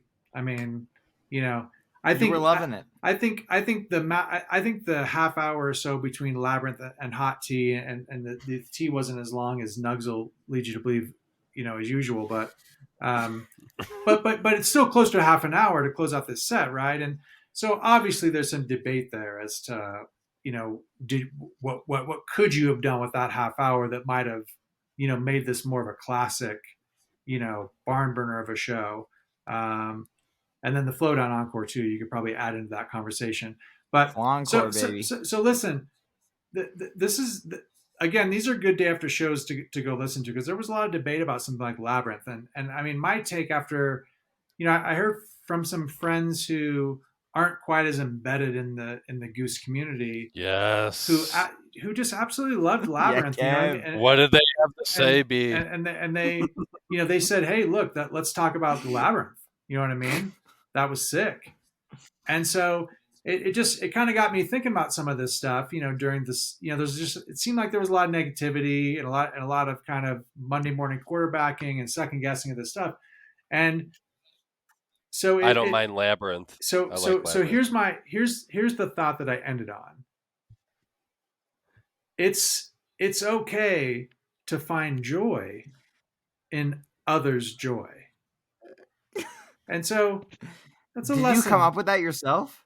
That's conversion. Something I just kind of came up with, you know what I mean, as I was just pontificating. No, I mean, I don't think it's a unique idea, but yeah, it's like, look, you got to remember that sometimes. You know what I mean? It's these. We say this all the time. Like they're not playing these shows for this group of people or the people that are listening to this.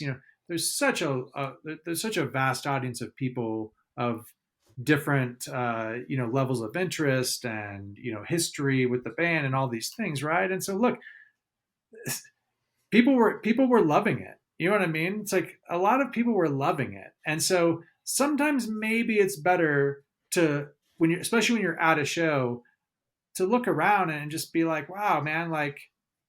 I did it during Shama as well, because I was kind of like, another Shama, Yeah, no. But, he's going to something positive. But man, he's going to something positive. But you look around and it's like, man, people were fucking vibing this, and then and then like that should allow. Hopefully, that should allow you to go, oh, that's cool. You know what I mean? It's like there's no need to sit there unless it's Disco Inferno. That's the only time that you should really be, not having fun. Hot. And hot. Hey Kev, I have a question. Yes. Were you vibing during Shama Ding Dong? I did the same thing that B did. Like I don't have like any sort of vibe one way or the other on the song, but it was one of those things where I did exactly what he was suggesting, where I looked around from where I was and everybody was just like raging and vibing with it, and it was fantastic. Like it was the whole reason that we were there. Like it was the entire reason that we were there. Listen, in terms of Goose shows I've seen objectively on re-listen, this show is in the lower echelon. In terms of show experiences in person, the vibes, being with you guys while all of this was unfolding, it was unbelievable. It was honestly almost better than night 2, just in terms of No. Come on. No. I'm just saying, just in terms of vibes. Come on now. From my perspective, just us being together, like, where were you Sure. when they played Labyrinth, Hot Tea, and Flow Down to close the show? And did you get to see Jive Goose's reaction to that? Like, I was trying to figure out how do I get to the exit on the right? We had to wait till the end of the song. Let it be known. We had no. Let it be known that Jive Goose was in the venue at his seat until the end of Flow Down. That is a miracle unto itself, people. But I've only left early once. Hey, I've only left early once. When? Hot. Cervantes 2019 hot What? encore. He was ahead of his time, people. Oh, I bounced he was ahead halfway of his through time. it probably. Oh man, that's why you didn't get the set list like I did. Oh yeah, I mean I was. He was ahead of his Yeah. time. He left early during 2019. I stayed, and I'm at some point going to have to take a picture of that hot shirt with y'all. This old C, I'd like to give a shout out to the Moby Dick CCPing that happened. We talk about the reverse heartbreaker riff that Rick loves so much. This jam, he was almost playing the Moby Dick riff. And if Rick had any respect for this podcast, he would have played Moby Dick. But clearly, Rick has no respect for this podcast, and I mean, understandably so. Anyway, yeah, absolutely. We don't. Wait, this is not supposed to be a negative attack. I don't have any respect for this podcast. No, absolutely Why not. would Rick? All right, so can we talk about this old C? Yes, because it's so much fun. It was so good. much fun. Peter ripping the B3, Rick just going for it. It was awesome. It was really good. Yeah, man, it was something. But, it wasn't the second night. Not at all. That's a great segue. Speaking of the second night, I'm ready to talk about the second night. All right. So whose turn is it here? B. I'm actually, in my experience, the vibes were higher for me night 2, and I think that's partly. No shit. And I'm not even talking about the show. I'm talking about like even pre-show. Just a great lead up. Well, I think it's because. Oh, my bad. I think it's because well, I was hanging with people earlier, got there earlier, got in earlier, was in line with Kevin D and Scarlett from South Dakota, and so but night 2 was definitely more the night that it was just like really kind of extra feels happening, and that sounded funny, but to me, Oh my god. Oh god. And hopefully those feels were consensual. They were. But listen, not to go into too much detail about just all the people that we're hanging out with. We saw tons of people, and I mean I definitely saw a lot of people that I hadn't seen in a while, and that's always super fun. I had met Ryan's family, so that was a nice treat to these 2 nights to be hanging with Rob and Lisa and Andy, and then just the other kind of folks that were around us. But yeah, so and then we met hold on, I'm getting there. We met a nice guy. I'm getting there. Oh, you're getting there. Yeah, he'll get there. He's a storyteller, Ryan. So yeah, much it like takes yourself. a long time. Much like yourself. Well, I had to shout out your families. I mean, that takes time. There's a lot of them, and they deserve it, Ryan. And so, okay, so listen. So now here's the fun part. So before the show starts, we're hanging out. So we were fortunate enough to be in the friends and family section, and we had heard that there was going to be a very famous Goose fan hanging out around that same area night 2, and sure enough, pre-show I look back and yeah, there's the man Bert Kreischer, just a couple rows behind us, chilling with a couple of his people, and so yeah, I mean, I popped up there, and wanted to see if he was a fan of the pod or not. He'd never heard of the pod, so. Like many of us, but he was a fan. But here's the cool thing. He's a super nice, cool dude. He genuinely loves Goose. He was super nice to Ryan and I. He showed genuine interest in the pod. He said he wants to listen. He said he wants to be on. So we'll see if we can make that work. But yeah, hooked up on Instagram. Stay tuned. Ryan and Bert, exchanged, the AAT Instagram account with his account, and so yeah, it was just really cool. Yeah, it's just, he's a really cool guy. I look, my sister's a big fan, so I got to pick mainly to be able to send to her. So she was stoked to see that. And yeah, just a really cool experience.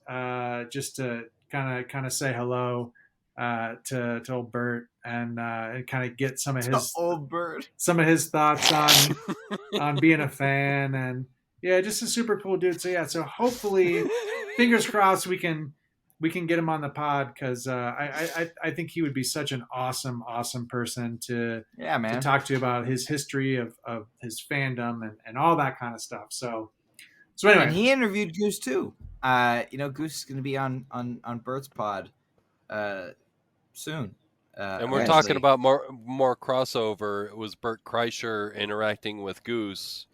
That now my nephew is like, all right, now who's Goose? Yeah.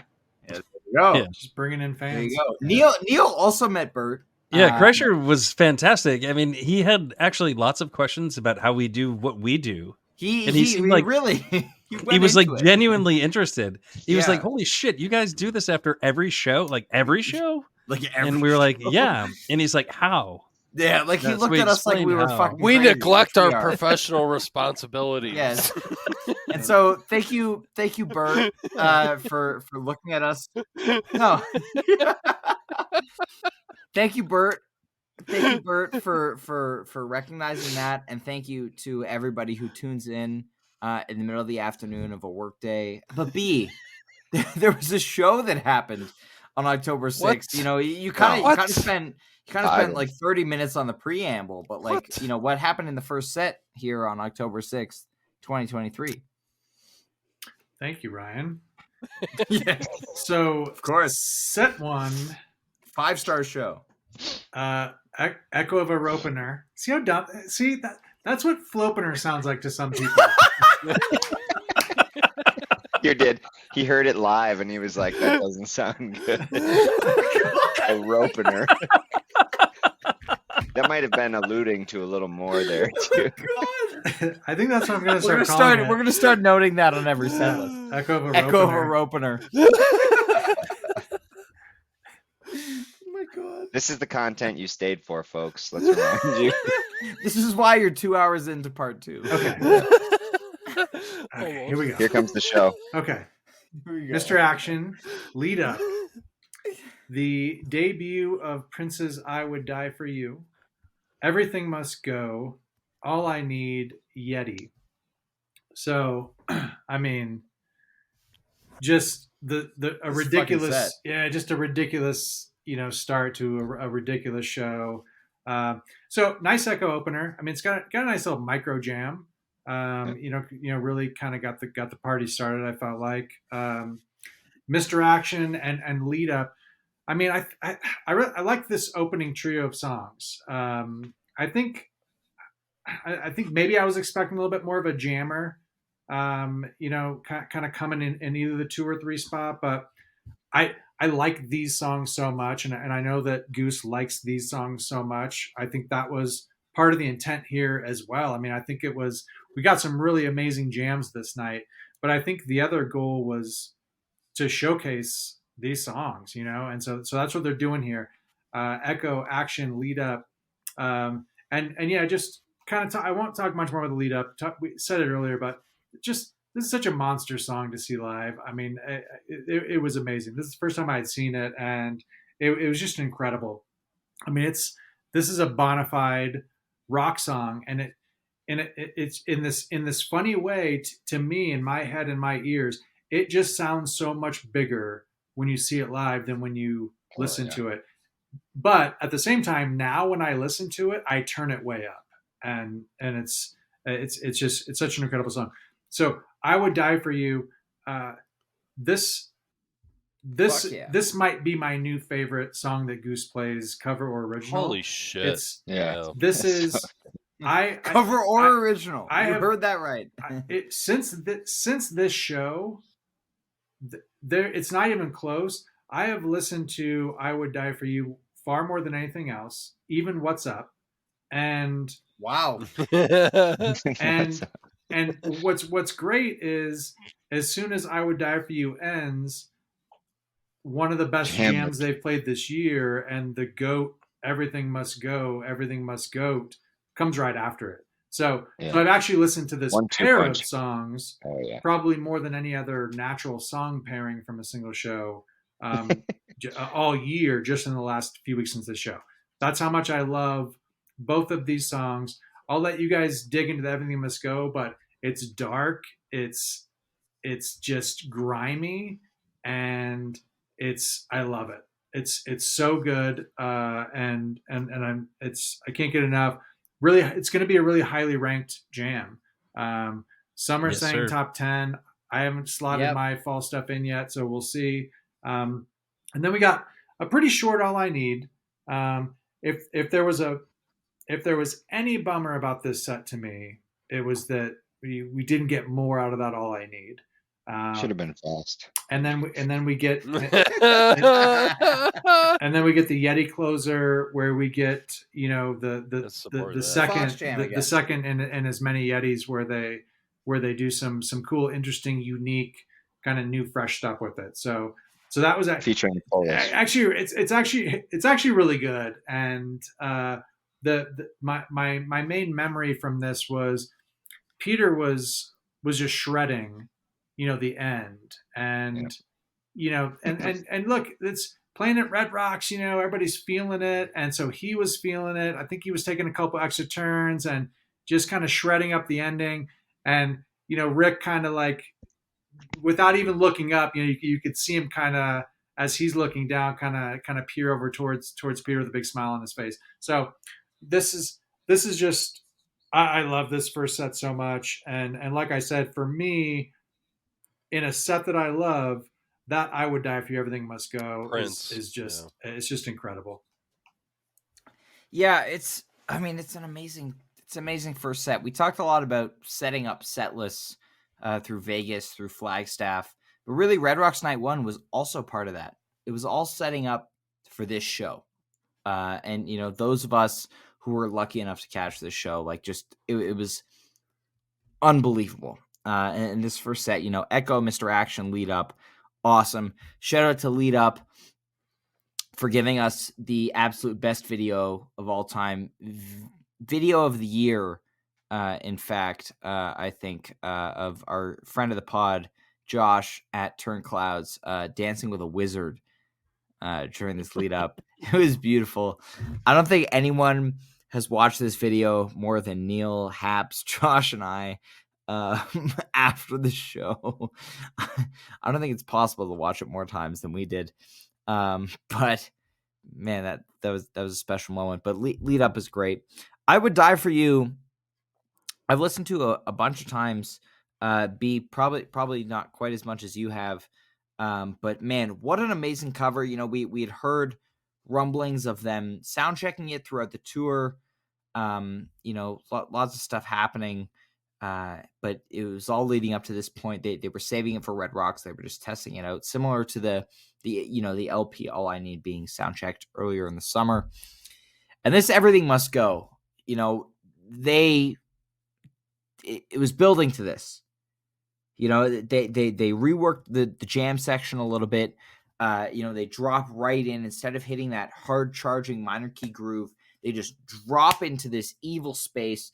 San Francisco Wisteria, Legend Valley, All I Need. You have these two jams from 2022 that have this incredibly evil theme, this perfect evil build.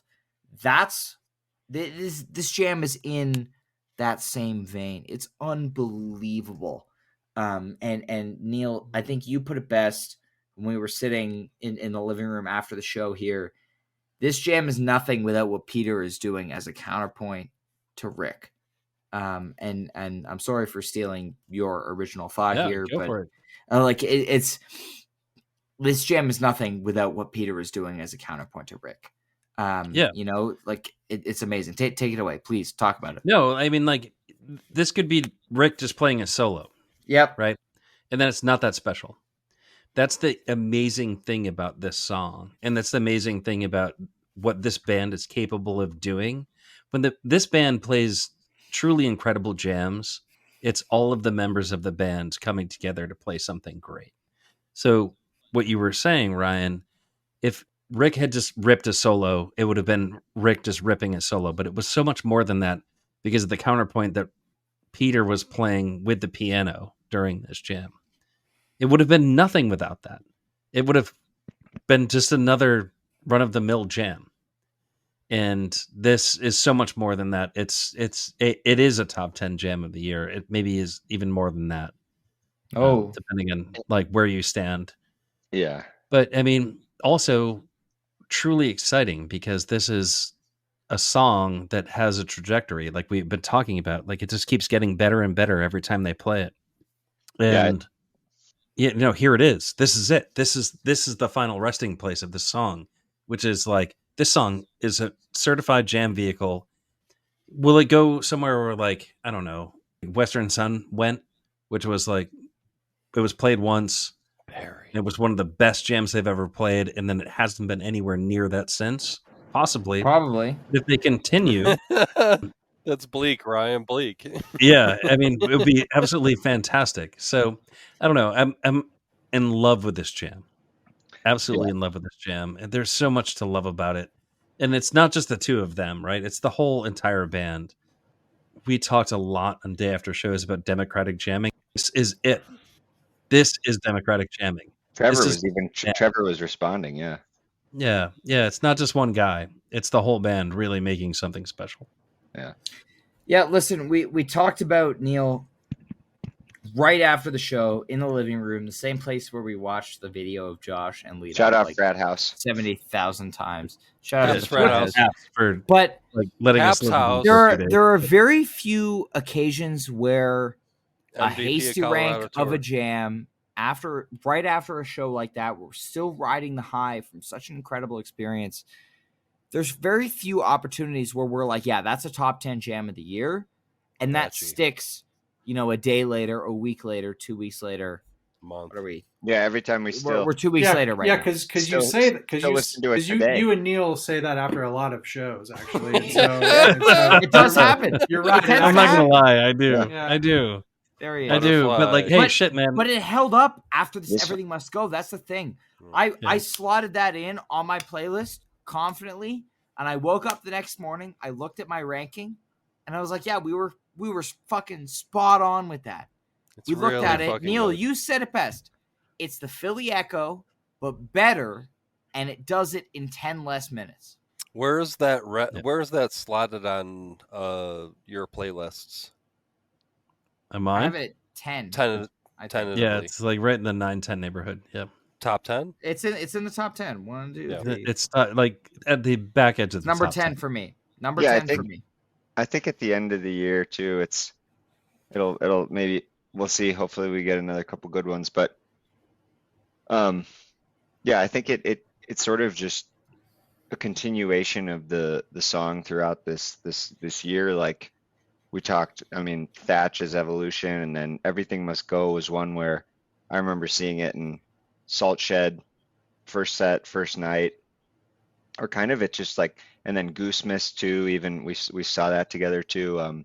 First night Goose Miss, and it just kind of, I think it hadn't found its legs, and then all of a sudden we have the transforming. Like I took that video that the last 2 minutes right before the entry back into the song, and it was just shout out to Andy. It raging. Was just yeah, seriously. I mean, it touches on those dark spaces that we've talked about. We talked about Wisteria last year, some of our favorite All I Need, and it just the mood right away too. They finish the song, you have this light, beautiful space, and we just leave it.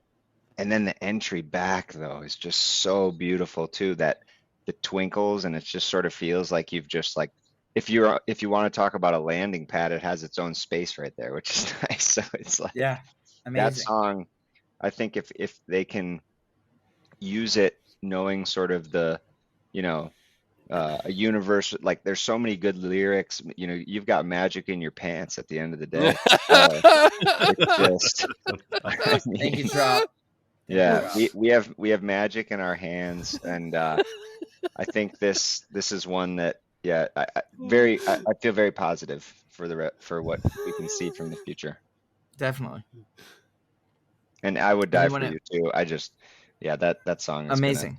Yeah, it's Amazing. Yeti was great. Polish sausage, great show, great set. Set 2. I mean, if you didn't know Thatch was coming, I mean, We were ready. Easiest 8-pointer of the night. okay, so we had the Thatch set 2 opener, and then we had Please Forgive Me from Chattanooga's own David Gray, followed by Born, Hunger Site, What's Up, Factory Fiction to close the set, and then a Dripfield encore. So I mean, that's just money, you know. Holy shit! This is this is a top show. I mean, look, I said it on the day after show, and I'm pretty sure I still feel this way, that this is one of the best shows Goose has ever played, and it might be the best show ever. You said I believe it was during What's Up that you said to me that this was better than Philly Night 2. Oh yeah, it is. It is. Yeah. And so this is a really good Thatch. You know, this is my second favorite of the fall.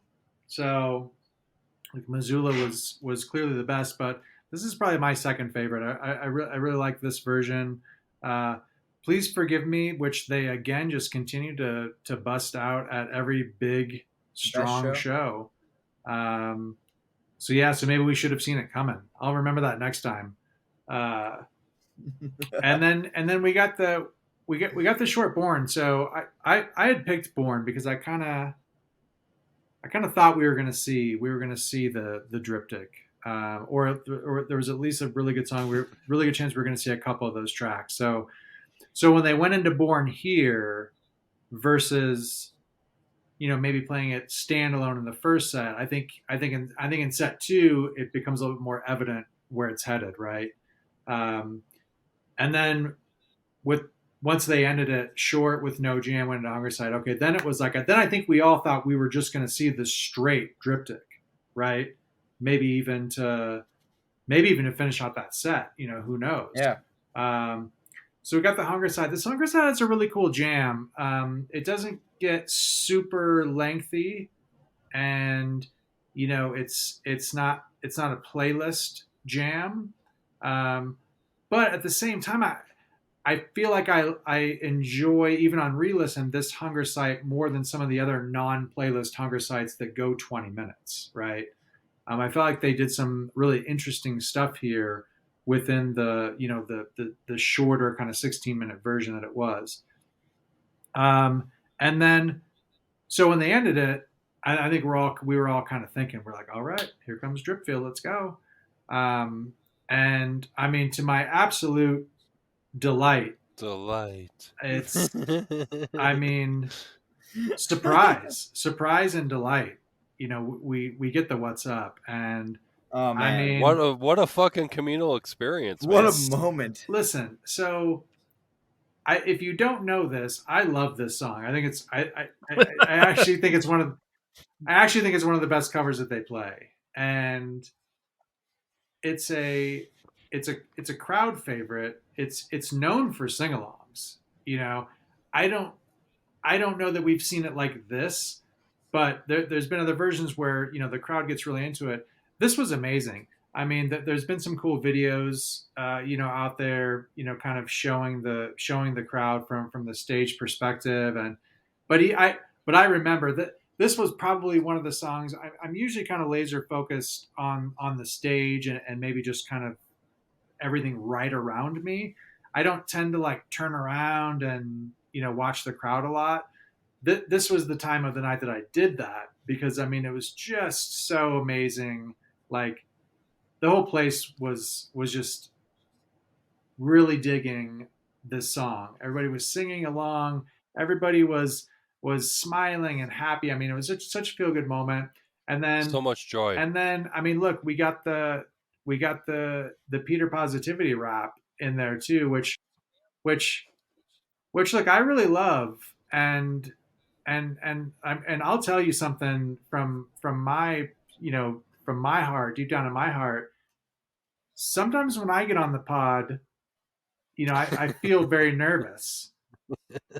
But all you listeners make it all okay. So live potting is the truth. You know what I mean? No, I'm kidding. Shout out to the Peter Positivity rap. It actually fits really well in the song. He did it in Asbury, and it was like, okay, that's cool. You know what I mean? Like that's a nice positive, moment. And Rap. Yeah, but so then he did it again here, and now I'm thinking it actually fits really well. I think now, you know what I mean? And I'm kind of hoping that hopefully they'll play What's Up more, and Peter will do the positivity rap every time. You know what I mean? I think I think it's a good opportunity to kind of spread some vibes. Anyway, sorry, Agreed, I won't go too much longer. So now we're thinking, okay, well now we'll get the drip field and the set. All right, let's go. And then boom, Factory Fiction starts up with the dirty Holy notes Jesus. that get it going. And so then it was like, oh, okay, now this is cool. But I mean, this was just a throwdown. I mean, just tons of energy, and I mean, just Dragonfly, filthy, and it's just crunchy and filthy, and everybody's getting down. I mean, it's late in the show now. I mean, look.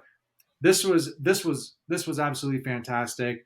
They maintained the kind of some of the subtle changes they made at SPAC, with how they kind of broke it down and then entered the jam, and so that was really cool. I think that sounds really awesome. And this was a really, really good jam too. I mean, this is a playlist jam for me.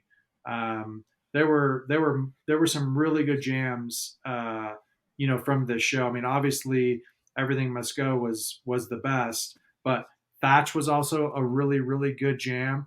Factory Fiction was a really, really good jam. There's 3 just top jams from this show too. So that's good stuff. And then boom, we get the Drip Field Encore, which again, I mean, at that point we knew it was coming.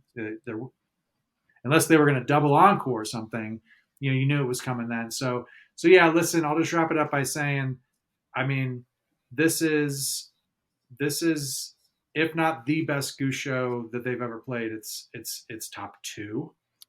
What's 2, man? What's number 2? I mean, I think SPAC. I think SPAC is right up there. It's so hard to look back to previous years in some of these cases because the band continues to evolve. At such a rate, and they're making leaps. It's not that they weren't good last year. They were incredible last year, but they're taking such leaps. That it's the best show this year is the best show ever. I can't see it any other way. Holy shit, man! There's so much to say about this set. I will keep it brief, but I'll say a few things. Fucking loved hanging with you, man. Yeah. I mean, that's where I want to start with all of this shit. Is like I remember where I was for like every moment of this set, and so I have to think. Where were you at the beginning of What's Up, Neal? That's important, actually. This is a very important part about the story because, like Jive was saying when he was talking about What's Up, he saw like perspectives from the front of the stage, and they looked awesome. And like, holy shit, am I lucky? Because unfortunately for me, I took advice from my good friend Kevin, and I hydrated way too much for the show. I mean, I drank like 3 quarts of water before I started drinking any liquor at all. And you know me, like I like to drink some beer. But did you pass out? You do? But did you pass out? I did not pass out. Yes, but I peed that's like right. 40 times during this show. But you did not pass out. Right before. I did not pass out, but I did have to go pee right before What's Up started. So, jeez. Oh God. So, when Hunger Sight ended, like the last note of Hunger Sight, I turned to Kev. I think it was Kev, and I was like, "I'm going to the bathroom. I'll be right back." And he was like, "Yep." And I ran to the bathroom, and then, of course, while I'm in the bathroom, I hear the beginning of What's Up. Or no, actually, while I'm on my way to the bathroom, I hear the beginning of What's Up. And I'm running through the crowd shouting like, "Holy shit, what's up?" And like, everybody's like, "What the fuck is wrong with this guy?" So I run into the bathroom really fast. I go because like I had no choice. Like there's no way I was enjoying any bit of this song. And then I come out and I'm standing like at the merch booth left side of the stage, just watching the whole crowd go nuts. And then I realized in that moment that I was actually really lucky for having completely fucked this whole thing up because I got to watch the whole entire crowd from like the stage perspective. I did a bunch of those stop perspectives, Neal, on my way back. And to your point, like if you go to a venue like Red Rocks and you don't like just stop and like take stock of where you are and the people you're with and look around, like many of us have said, like during some of these songs that have been played, magical, man, absolutely magical. Yeah, exactly. I listen. I was right next to B when the song started, and my first thought was pure excitement for B, and then my second thought was, oh my god, oh my god, and unfortunately that thought came out of my mouth very loudly, and a lot of people in the vicinity looked at me like similar to you, Neal, like what the fuck is he screaming about? What's wrong with you? And also, yes, exactly. Thank you, Kev. And also, given the fact that nobody else at the time had realized what song it was, I'm very audible on the soundboard, losing my mind as they start "What's Up." So listen, I was next to Jive Goose when he saw Goose play "What's Up" for the first time, and 20 years from now, that will be currency, and I will be able to buy merch with that. So not if I have anything to say about it. You were there too. I thought Kevin was going to say. I thought Kevin was going to say, "Not if I have all the merch." Well, yeah, well, that's what I was going to say. Is I'll just buy it quicker. So fastest fingers in the Rockies. yeah. But yeah, this set is amazing. The Thatch kind of continues the trend from the Wiltern. A little bit more major key shift. So I'm really curious to see where Thatch goes. Europe, Goosemas, beyond into next year. But yeah, please forgive me. Good cover. Born Hunger Site. At this point, when they started Born, unlike I talked about in part one and earlier this tour, the kind of lackluster feeling of a Born with no jam. At this point, when they started playing Born, the slide was there. It was there. But I was expecting it to not jam. And so when you have the lower expectation, obviously I wasn't disappointed when it went into Hunger Site there, but that was a cool jam. What's Up was great. And Factory Fiction, being there with D when he got the Dragonfly vibes that turned into the Dragonfly teases, that was just all over this Factory Fiction. It was amazing. There was a funny moment where, when they dropped into the jam and that like alternate arrangement that debuted at SPAC, where we all kind of thought it was Dripfield for a second. And then we were like, oh, wait, no, this is actually an alternate arrangement of the song that they played already. But that was funny. And then getting the Dripfield encore, hashtag Kev's first Thatch and hashtag Kev's first Drip, both happening in this set and encore here. Shout out to Everyman Kev. He waited a very, very long time to see Hashtag these this whole live. fucking show and everybody that was at this show and watched the show, and Jesus Christ, man, what a community. We love you, Haps, but Kev is the new vibes guy, I think. Nobody can replace Haps. Yeah, nobody can replace Haps. Haps let me is live true. in his house for 3 days. I read some and sleep in his reviews. bed. I read some reviews of Hap's Place. Pretty 5 Yeah, star. big 5 star. reviews. Yeah, 5 star. He's got a French press that's pretty dope. Continental breakfast is outstanding at his place. He'll drive you places if you need it. I mean, pretty much the best like Airbnb host there ever was. Fantastic human being. Also, Yes. lifts the vibes no matter Absolutely. where you go. Hosted me for a week. And anybody who can do that is a fucking saint. He's a patient man. Anyway. Oh, Anyone have man. thoughts on the rest of the show here? Or are we good to go? I mean, I haven't said much about like the music, but I don't really think it's necessary at this point. We've talked a lot about everything that happened. I think Factory Fiction was outstanding. The Dragonfly that was weaved into it was, I mean, perfect. So ridiculously good. The thatch in the set is spectacular. I mean, it's all wonderful music. Shout out And to if you Jive haven't too. listened to Red Rock Set 2 or Night 2 Set 2, go listen to it. It's so good. Should we go to college? College. Oh yeah, they played another show after this. College. I jumped off tour, so I have no idea what the fuck happened after I jumped off. Well, So college. two of us were go there. He with didn't it. have a phone. Two of us The were man there. didn't have a phone. Well, there was also that Yeah, piece, it's which true. like we didn't talk about. But Hey, real quick, It's not relevant here. No, I know. real quick, because I know that Haps, he's probably not listening at this point. Maybe you'll edit this out. Maybe you won't. Absolutely not. I'm designating Haps like the MVP of Colorado Tour for handling you and Neal and Chris and Josh. Yeah. And all of you guys. Listen. So here's what happened. This teacher buddy of mine that I turned on to Goose, who has a kid that goes to school up in the show that we're about to talk about, pulled a handbill back for me, like a Goose handbill poster type thing, and I'm setting that aside to give it to Haps for taking care of all you fucks while you were out here. Oh, that's very thanks. nice of you, Kev. Yeah. Thank you, Kev. Well, let's go to college. Fort Collins, Colorado, West Lawn at the Laurie Student Center at CSU. They come out of the gate. Set 1, Animal, Rockdale, Silver Rising, Wisteria, Electric Avenue. First 3 songs feels like, all right, we're getting our, standard, it's they just played, they emptied the tank last night.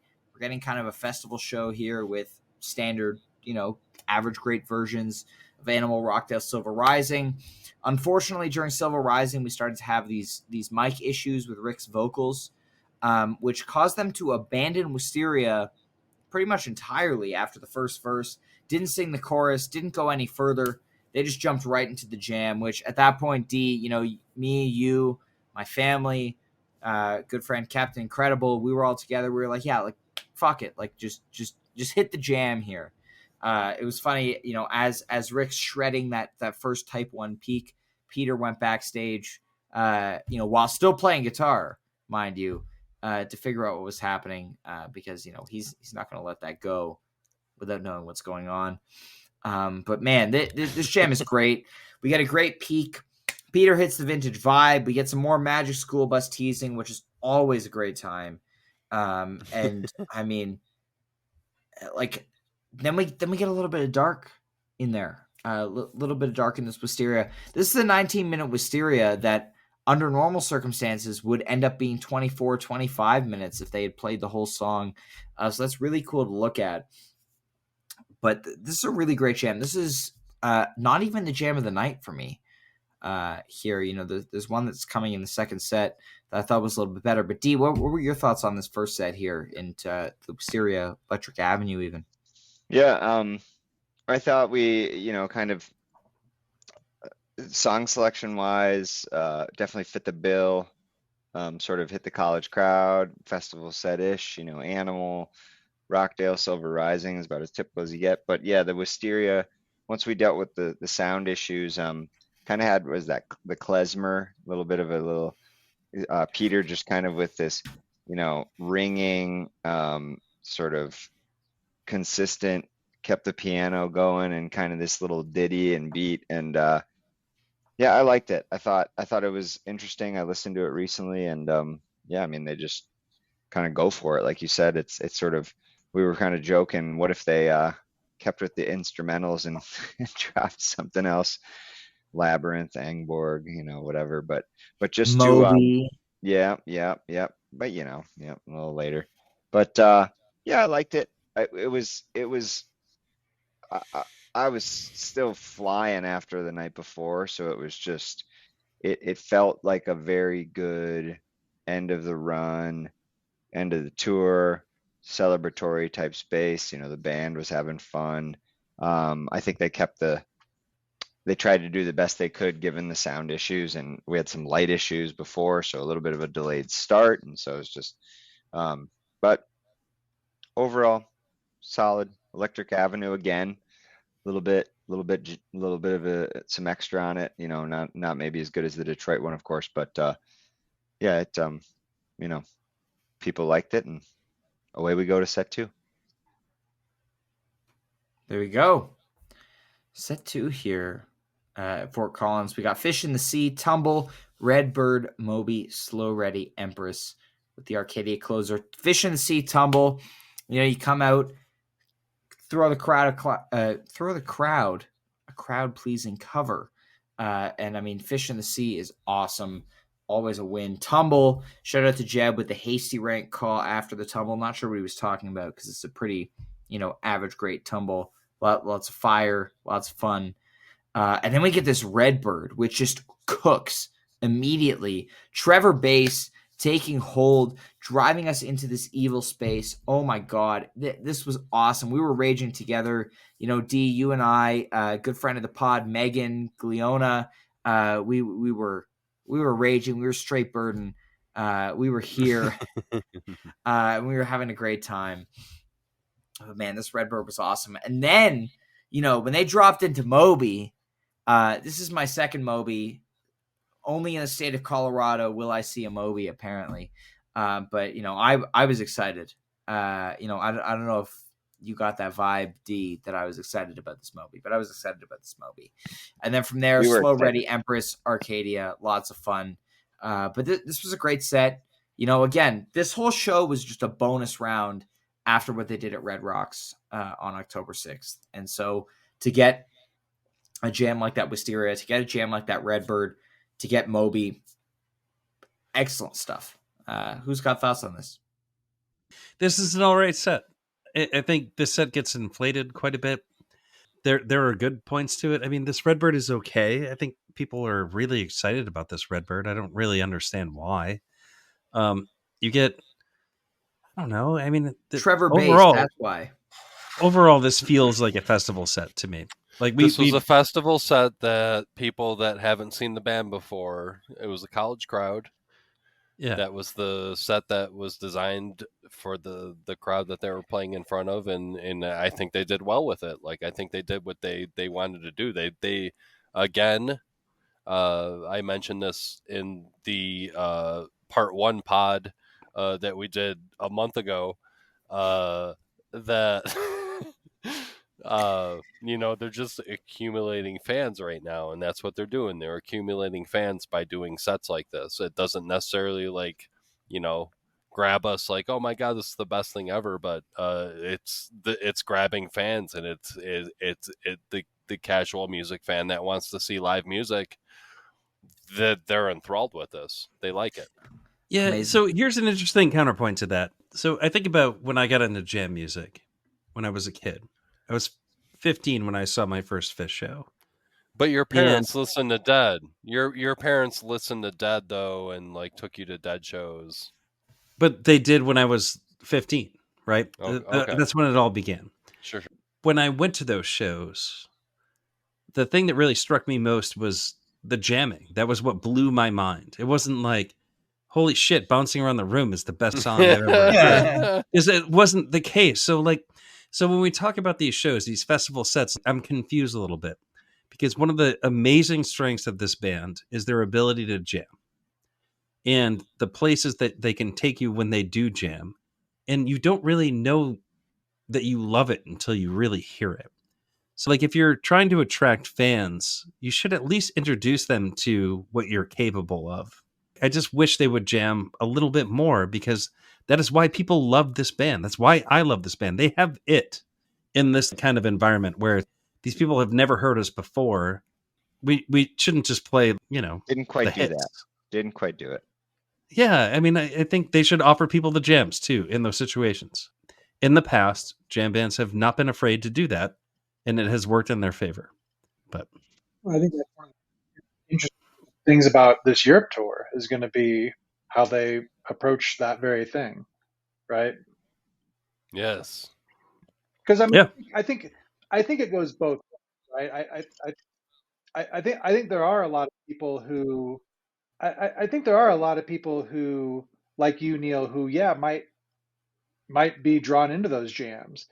And there's also going to be a lot of people who might struggle with that, right? So I think ultimately they're trying to cater to both. You know what I mean? So you look at just this one example of Fort Collins. I mean, they did some jamming, some extensive jamming to those people that aren't accustomed to it, right? But they also played a lot of, you know, they have a lot of good songs. When we say play the hits too, sometimes even that's hard for me because, well, I mean, I think they have a lot of hits, right? So, but I think what we all mean by that is kind of the same, which is, you know, the stuff that maybe is going to be most easily accepted by someone who's never heard them before, that they could latch on to, right? So, but yeah, it'll be interesting to see what they do in Europe. Yeah, I'm excited. Yep, absolutely. I for one can't wait to see what happens in Europe. You know, 2 weeks at this time, I will have seen a show already, which is so when crazy. you're hearing this, we're gonna be about 10 days away. Oh, it's gonna be crazy. We're gonna be a week away when you're hearing this. Yeah, well, depending on the time. Nuts. That's true. Depends on how many parts. Depending on, I mean, listen, you could be listening to You this. might be listening to this day of Europe. Exactly. Well, ultimately, you could be listening to this when Europe was a year ago, right? You never know when people are listening to this episode. But that brings us to the conclusion of this fall tour, which means it's time for our second mail sack segment. The second sack. Second sack, baby. Second sack. Yeah, don't worry. Don't worry. There's only about 45 minutes left. Okay, exactly. I would love to kick this one off because this one's thrown right in Jive Goose's court. Can I do it? Do it. I love the court. Throw it. So this one is from the folks at wisterialane.org. MJ Bestie 1 says, "Why did they play Killing Moon so many times?" ? Not complaining. Glad I saw it live, but it was a little odd to me. Jive?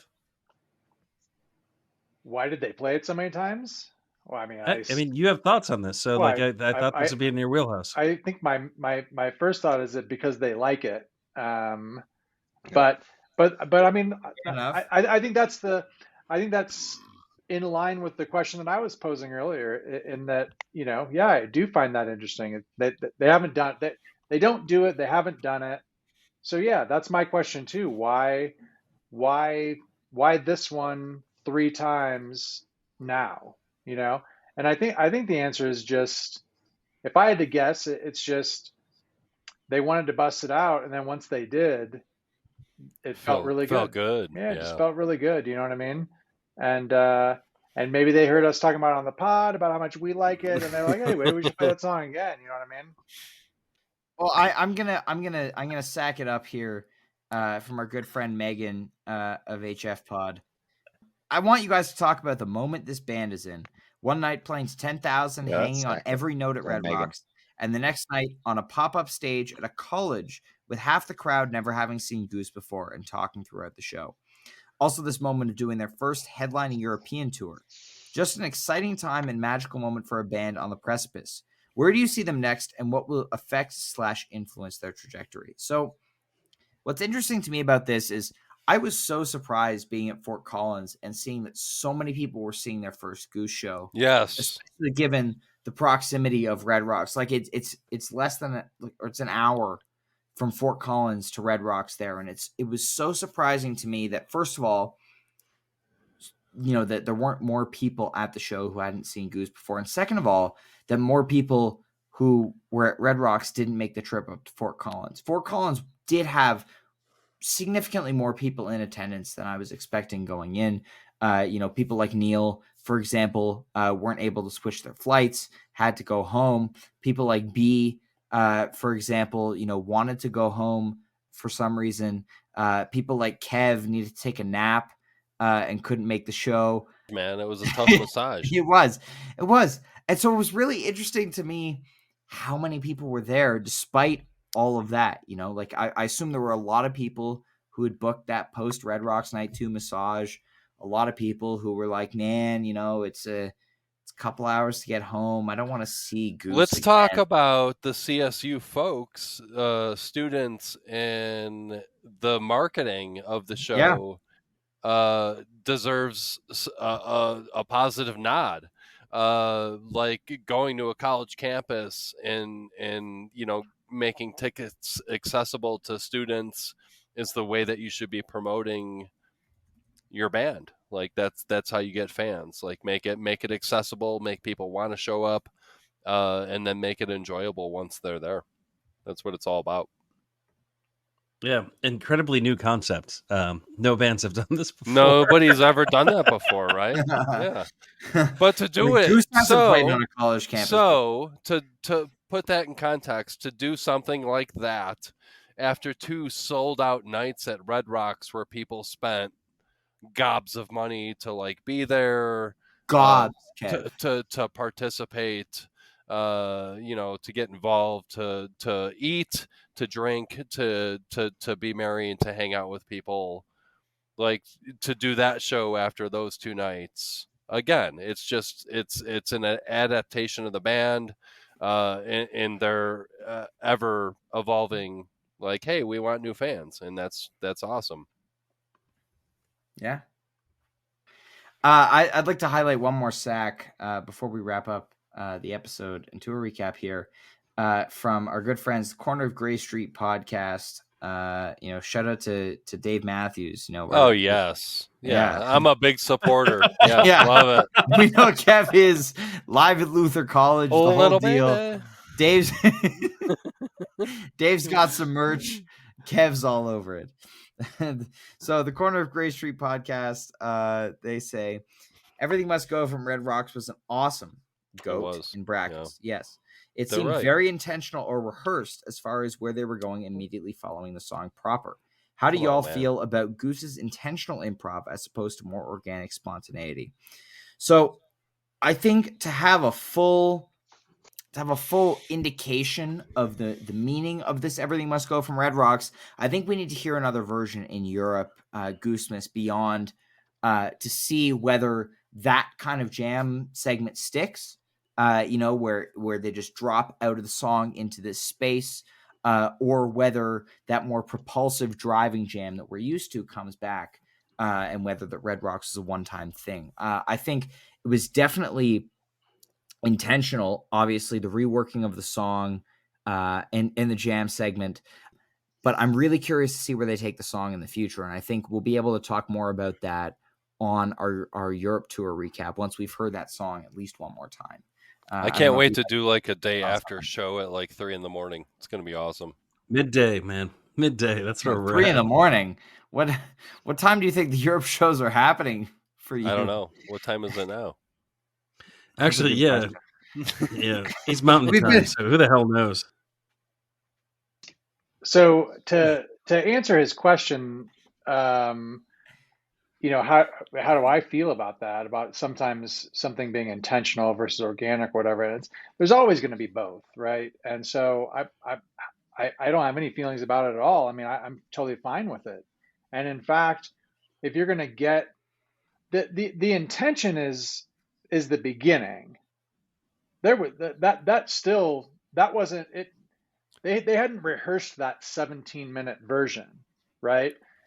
Were they intentional about how they dropped in and where they wanted to take off from? Absolutely. Yeah. Where was it going to go from there? Well, I mean, then that's in the moment, right? So I think there's probably more than you would think. There's intention behind how a lot of things begin, or where they might want something to end up, right? But the journey in between those points, I think that's always going to be where you're still going to have a lot of that organic, kind of full band improv.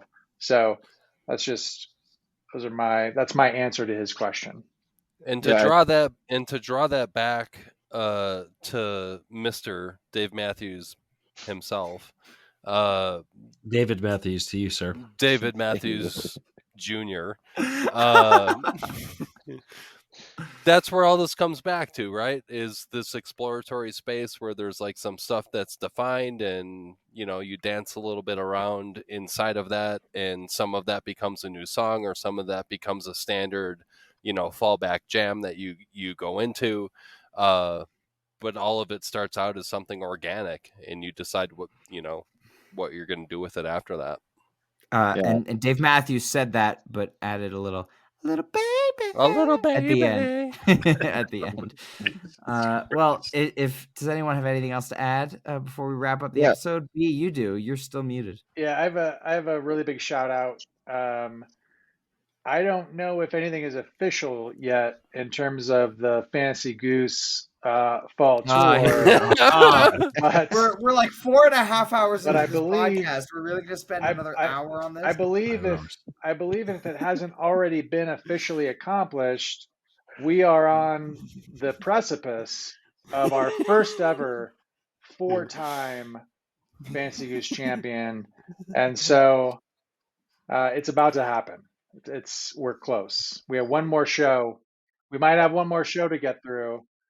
But the current leader has a pretty good cushion right now. So even if we Who is that? Who might that be? It's me. What? No way. Never.